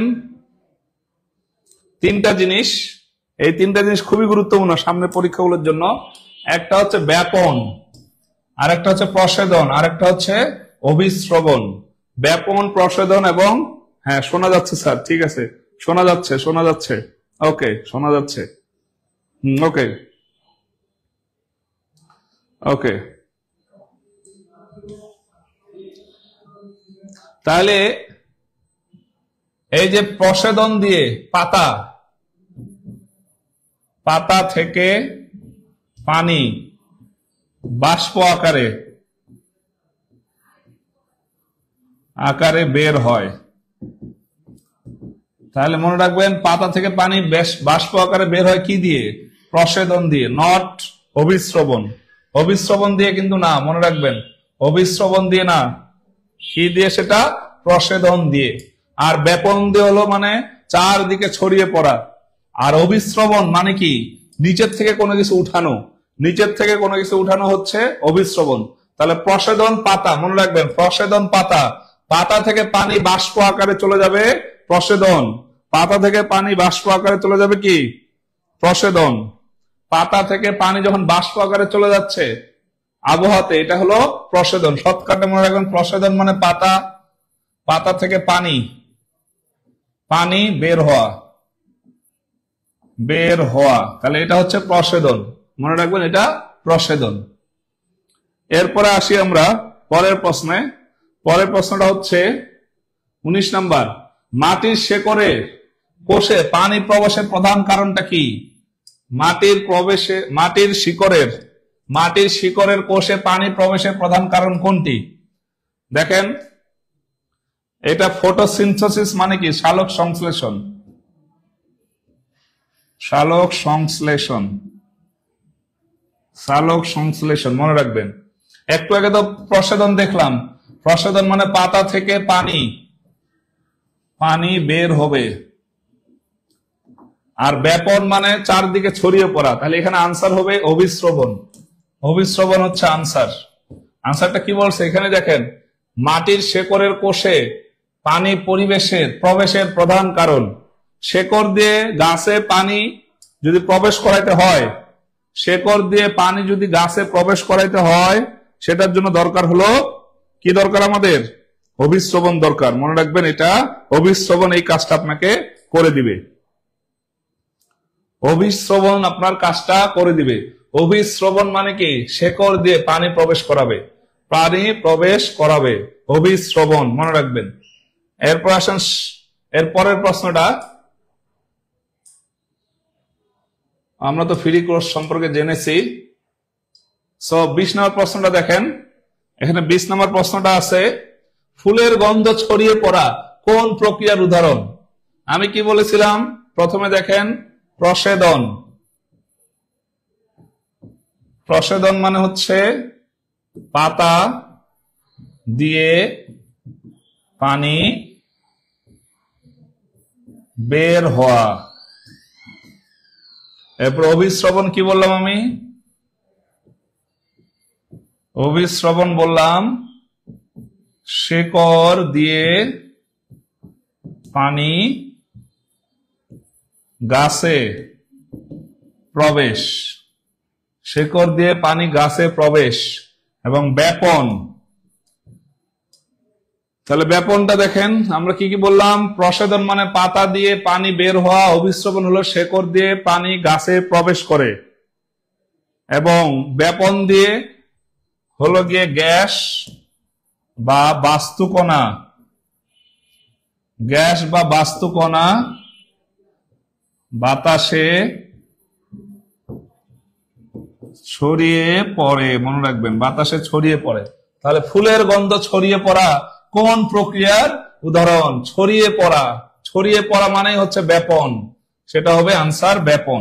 ব্যাপন মনে রাখবেন, ব্যাপন। তাহলে তিনটা জিনিস একটু কমেন্টে জানাবেন। যে প্রসেদন, কমেন্টে একটু লিখে রাখেন সবাই। প্রসেদন মানে পাতা দিয়ে পানি বের করে দিব আমরা। অভিস্রবণ মানে হচ্ছে শেকড় দিয়ে পানি আমরা গাছে নিয়ে আসবো, অভিস্রবণ নিয়ে আসবো, উপরে নিয়ে আসবো। আর ব্যাপন হচ্ছে ছড়িয়ে দিব কোনো কিছু। ব্যাপন মানে ব্যাপকভাবে ছড়িয়ে দেয়া। তাহলে এই যে গ্যাস বা বাস্তুকণা বাতাসে ছড়িয়ে দেয়া। তাহলে সবাই আমরা তিনটা কমেন্ট করে ফেলি। প্রসেদন হলো পাতা দিয়ে পানি বের করে দেয়া, অভিস্রবণ হলো শেকড় দিয়ে পানি গাছে প্রবেশ, এবং ব্যাপন, ব্যাপন হলো গ্যাস বা বাস্তুকণা দিয়ে বাস্তুকণা বাতাসে ছড়িয়ে দেয়া। তাহলে ফুলের গন্ধ যে ছড়িয়ে পড়তেছে, এটাতে কোন প্রক্রিয়া ব্যবহৃত হচ্ছে? এখানে ব্যবহৃত হচ্ছে ব্যাপন। সবাই আমরা একটু কমেন্টে লিখি। এবং ক্লাসটা কেমন লাগছে সবাই একটু জানাবেন, এবং সবাই কমেন্ট করি। এই তিনটা জিনিস খুবই গুরুত্বপূর্ণ, প্রত্যেক পরীক্ষায় এটা আসে। ব্যাপন কি, অভিস্রবণ কি, এবং প্রসেদন কি? সবাই আমরা একটু কমেন্ট করি। এবং এই সময়টা যেহেতু শীতকাল, অনেক ঠান্ডা একটা আবহাওয়া, এই আবহাওয়াকে কাজে লাগাবেন। গরমের সময় বাংলাদেশের অনেক জেলায় এখন কিন্তু প্রচন্ড গরম পড়ে, প্রচন্ড গরম পড়ে, কারণ জলবায়ু পরিবর্তন হচ্ছে। এই গাছপালা কেটে ফেলার কারণে বা জলবায়ু পরিবর্তনের কারণে কিন্তু অনেক ধরনের পরিবর্তন আসছে। সো অনেক জেলায় অনেক গরম পড়ে। গরমের সময় পড়াশোনাটা খুব কষ্ট হয়ে যায়, বিদ্যুৎও ঠিক মতো থাকতে চায় না। সেই ঠান্ডার সময়টা, এই শীতকালটা একটু সবাই কাজে লাগানোর চেষ্টা করবেন। এই সময়টা দেখা গেছে যে অল্প খেলেও হয়। হ্যাঁ, বাসায় বসে বা লাইব্রেরিতে বসে বা রিডিং রুমে পড়ে এই সময়টা কাজে লাগাবেন। মনে রাখবেন, এই শীতকালটাই মূলত পড়াশোনার মূল সময়। এই সময় মাথা ঠান্ডা থাকে, আবহাওয়া ঠান্ডা থাকে, আপনার পড়াগুলো খুব সহজে মাথায় ঢুকবে। কিন্তু মূল ব্যাপার হচ্ছে এই শীতকালে আমাদের ঘুমটা বেশি আসে, এটাকে আমাদের কন্ট্রোল করতে হবে এবং পড়াশোনাটা ঠিকভাবে চালিয়ে যেতে হবে। তো এই সময় কিন্তু আপনারা যদি এই সময়টা আপনারা যদি পড়াশোনায় বসে থাকতে চান, তাহলে আপনার কিন্তু একটা গাইডলাইন লাগবে, একজন মেন্টর লাগবে। তো এই জন্য কিন্তু অবশ্যই নিজের জীবনে একজন গাইডলাইন মেন্টর ঠিক করবেন এবং পড়াশোনাটা চালিয়ে যাবেন। শীতকালটা সামনে, অনেকগুলো চাকরি সার্কুলার আসবে। নির্বাচনের পর পরে আপনার বন্ধুরা এক একটা চাকরি নিয়ে তারা উদযাপন করবে। আপনিও যাতে উদযাপন করতে চান, আপনিও যাতে উদযাপন করতে পারেন, আপনিও যদি উদযাপন করতে চান, তাহলে আজকে থেকে লেগে পড়ুন চাকরির পড়াশোনায়। তো আজকের ক্লাসটি কেমন লাগলো সবাই আমরা একটু কমেন্টে জানাই। কেমন লাগলো ক্লাসটি? এরকম ক্লাস চান কিনা, এবং এই ক্লাসটি আসলে বিশ্লেষণমূলক হয়েছে কিনা, এবং আপনার কাজে লেগেছে কিনা। সবচেয়ে বড় কথা হচ্ছে আপনি উপকৃত হয়েছেন কিনা, সবাই আমাকে একটু কমেন্টে জানাবেন। এবং অনেস্ট রিভিউ দিবেন যে আসলে ক্লাসটা আপনাদের কেমন লেগেছে। তো যেটা বলছিলাম, যে অনেকে বলছেন শীতকালে বেশি অসুস্থ থাকি স্যার, শীতকালে একটু গরম পানি খাওয়ার চেষ্টা করবেন, উষ্ণতা ধরে রাখার চেষ্টা করবেন, গরম কাপড় চোপড় পরবেন, বিশেষ করে যারা উত্তরবঙ্গে হ্যাঁ বেশি ঠান্ডা পড়ে। যেমন আমার বাড়ি কিন্তু পঞ্চগড়ে, পঞ্চগড়ে কিন্তু অনেক শীত পড়ে এবং অনেক ঠান্ডা। এবং মনে রাখবেন, এখানে একটা ভৌগোলিক ব্যাখ্যা দিয়ে রাখি, আমাদের পঞ্চগড়ের সাথে কিন্তু হিমালয় পর্বত। হিমালয় পর্বত যদি না থাকতো, তাহলে আমাদের এই পঞ্চগড়ে বা আমাদের বাংলাদেশে কিন্তু আরো বেশি শীত পড়তো। হিমালয় পর্বত কিন্তু রাশিয়ার যে শীতটা, এটাকে আটকায় রাখছে। মানে তুলনামূলক কম আমাদের দিকে শীত পড়ে বা তুষারপাত হয়। যদি হিমালয় পর্বত না থাকতো, তাহলে কিন্তু আমাদের এখানে পুরা তুষারপাত একবার বরফে ভরে যেত, ঠিক আছে। এবং সবচেয়ে মজার ব্যাপার হচ্ছে হিমালয় পর্বত থাকার কারণে কিন্তু বাংলাদেশ নামের দেশটি সৃষ্টি হয়েছে। বাংলাদেশ একটা বদ্বীপ, পৃথিবীর সবচেয়ে বড় বদ্বীপ। হাজার হাজার বছর ধরে হিমালয় থেকে যে নদীগুলো উৎপত্তি হয়েছে সেগুলোর পলি জমে জমে জমে জমে কিন্তু আমরা আমাদের বাংলাদেশ নামক দেশটিকে পেয়েছি। এটা কিন্তু একটা বদ্বীপ, এই জন্য দেখবেন এই দেশে ভূমিকম্প বেশি হচ্ছে, বন্যা বেশি হচ্ছে। এটা জন্মগতভাবে একটা নিচু ভূমি এবং অনেকগুলো প্লেট আছে এর আশেপাশে। বাংলাদেশের মাটিটা অতটা শক্তিশালী না, কারণ এটা পলি জমে জমে গড়ে উঠেছে। এবং এক সময় বাংলাদেশ নামে কোনো দেশ ছিল না, এটা পুরোটাই সাগর ছিল। তাই এই যে হিমালয় পর্বত না থাকলে কিন্তু আমাদের দেশ বাংলাদেশ নামে কোনো দেশ হইতো না। আবার হিমালয় পর্বত থাকার কারণে আরেকটা উপকার কি হয়েছে, যে আমাদের হচ্ছে গিয়ে এই যে রাশিয়া থেকে যে প্রচন্ড পরিমাণে ঠান্ডা আসতো এটা আটকাতে পেরেছি আমরা। আবার হিমালয় পর্বত যদি আবার না থাকতো তাহলে কিন্তু বাংলাদেশ নামে কোনো দেশ থাকতো না। তাহলে দেখেন আপনারা অনেকে যেটা বলছিলাম যে পড়ার টেবিলে থাকতে হবে, পড়ার টেবিলে থাকার জন্য কিন্তু আপনাকে গাইডলাইন লাগবে, আপনার নিয়মিত পরীক্ষা দিতে হবে। আমরা একটু আগে দেখালাম আমাদের টিউটোরিয়াল পেজ থেকে কিন্তু আমরা নিয়মিত পরীক্ষা নেওয়ার জন্য একটা রুটিন দিয়ে দিছি অলরেডি, এবং আপনাকে সেটা অবশ্যই আপনি এনরোল করার চেষ্টা করবেন এবং ফ্রিতে, আপনার কোনো টাকা পয়সা দেওয়া লাগবে না। নিয়মিত পরীক্ষাগুলো দিবেন, নিজেকে যাচাই করবেন, এবং যাচাই করার পরে যদি মনে হয় যে আমার গাইডলাইন দরকার, আমি বইয়ের টেবিলে থাকতে চাই, মেন্টর দরকার, সেজন্য আমরা একটা ব্যবস্থা করেছি। সেটা হচ্ছে আলহামদুলিল্লাহ আমরাই বাংলাদেশের প্রথম প্ল্যাটফর্ম কম্বাইন চাকরির প্রস্তুতি নিয়ে এসেছি। সেটা কি, সকল সরকারি চাকরির প্রস্তুতি কম্বাইন কোর্স একসাথে আমরা নিয়ে এসেছি। কিভাবে নিয়ে এসেছি, সেটা মাত্র একটি কোর্সে নিয়ে এসেছি। একটি কোর্সের মাধ্যমে আপনি আপনার সকল প্রস্তুতি নিতে পারবেন। সামনে যতগুলো পরীক্ষা হবে সবগুলোতে আপনি অংশগ্রহণ করতে পারবেন। এবং মজার ব্যাপার হচ্ছে যেখানে আপনি প্রাইমারি নিবন্ধন 10 থেকে 20তম গ্রেডের সকল চাকরির প্রস্তুতি নিতে পারবেন এই একটা কোর্সের মাধ্যমে, এবং একবার ভর্তি হলেই আপনি সকল সুবিধা আমাদের পাবেন। এরপরে আসেন এই কোর্সে আমাদের কি কি থাকছে। প্রথম ফিচারটা হচ্ছে এই যে one time admission, life time access. একবার ভর্তি হলে আপনি সারা জীবন আমাদের সকল সামনে যত কোর্স এবং ব্যাচ চালু হবে সবগুলোতে আপনাকে অ্যাক্সেস দেওয়া হবে। ইতিপূর্বে যতগুলো ক্লাস হয়েছে সবগুলো আপনি পাচ্ছেন। এবং কি কি পাচ্ছেন দেখেন, একবার ভর্তি হলে পূর্ববর্তী সকল লাইভ ব্যাচ আর রেকর্ডেড ক্লাসগুলো করতে পারবেন। প্রতিটি ব্যাচের 100+ লাইভ ক্লাস এবং 100+ লাইভ এক্সাম আপনি দিতে পারবেন। এবং 1200 টাকা সমমূল্যের আপনাকে কিন্তু আমরা লেকচার বুক বই আকারে দিয়ে দিচ্ছি, আমাদের বাংলা, ইংরেজি, জিকে এবং ম্যাথ। ঠিক আছে, এই 4টা বই আপনাকে দিয়ে দিচ্ছি, যেগুলোর বাজার মূল্য অনেক। এবং এখন বলতে পারেন স্যার কেমন ফি বা আমাদের জন্য ডিসকাউন্ট আছে কিনা, তাহলে দেখেন আপনাদের জন্য কি কি ফিচার। প্রথমত 100 লাইভ ক্লাস, 100 লাইভ এক্সাম পাচ্ছেন, আগের যত ব্যাচ হয়েছে সব পাবেন, এবং one time admission, life time access পাবেন এখানে। অর্থাৎ আপনার যতদিন না পর্যন্ত আপনার চাকরি হচ্ছে ততদিন আমরা আপনার পিছনে লেগে থাকবো। এরপরে আসেন তো আমাদের যেটা মূল ফিচার ছিল যে সকল সরকারি চাকরি কম্বাইন কোর্স, প্রাইমারি নিবন্ধন 10 থেকে 20তম গ্রেড মিলে হলো আমাদের 4500। তো 4500 আমরা এখন যারা লাইভ চলাকালীন ভর্তি হবেন তাদের জন্য শুধুমাত্র আমরা এখানে রাখছি 1450 টাকা। 1450 টাকা রাখছি। হ্যাঁ, তাহলে লাইভ চলাকালীন যদি আপনি ভর্তি হন তাহলে ডিসকাউন্ট হলো 1450 টাকা, এবং সব ইনক্লুডেড, অল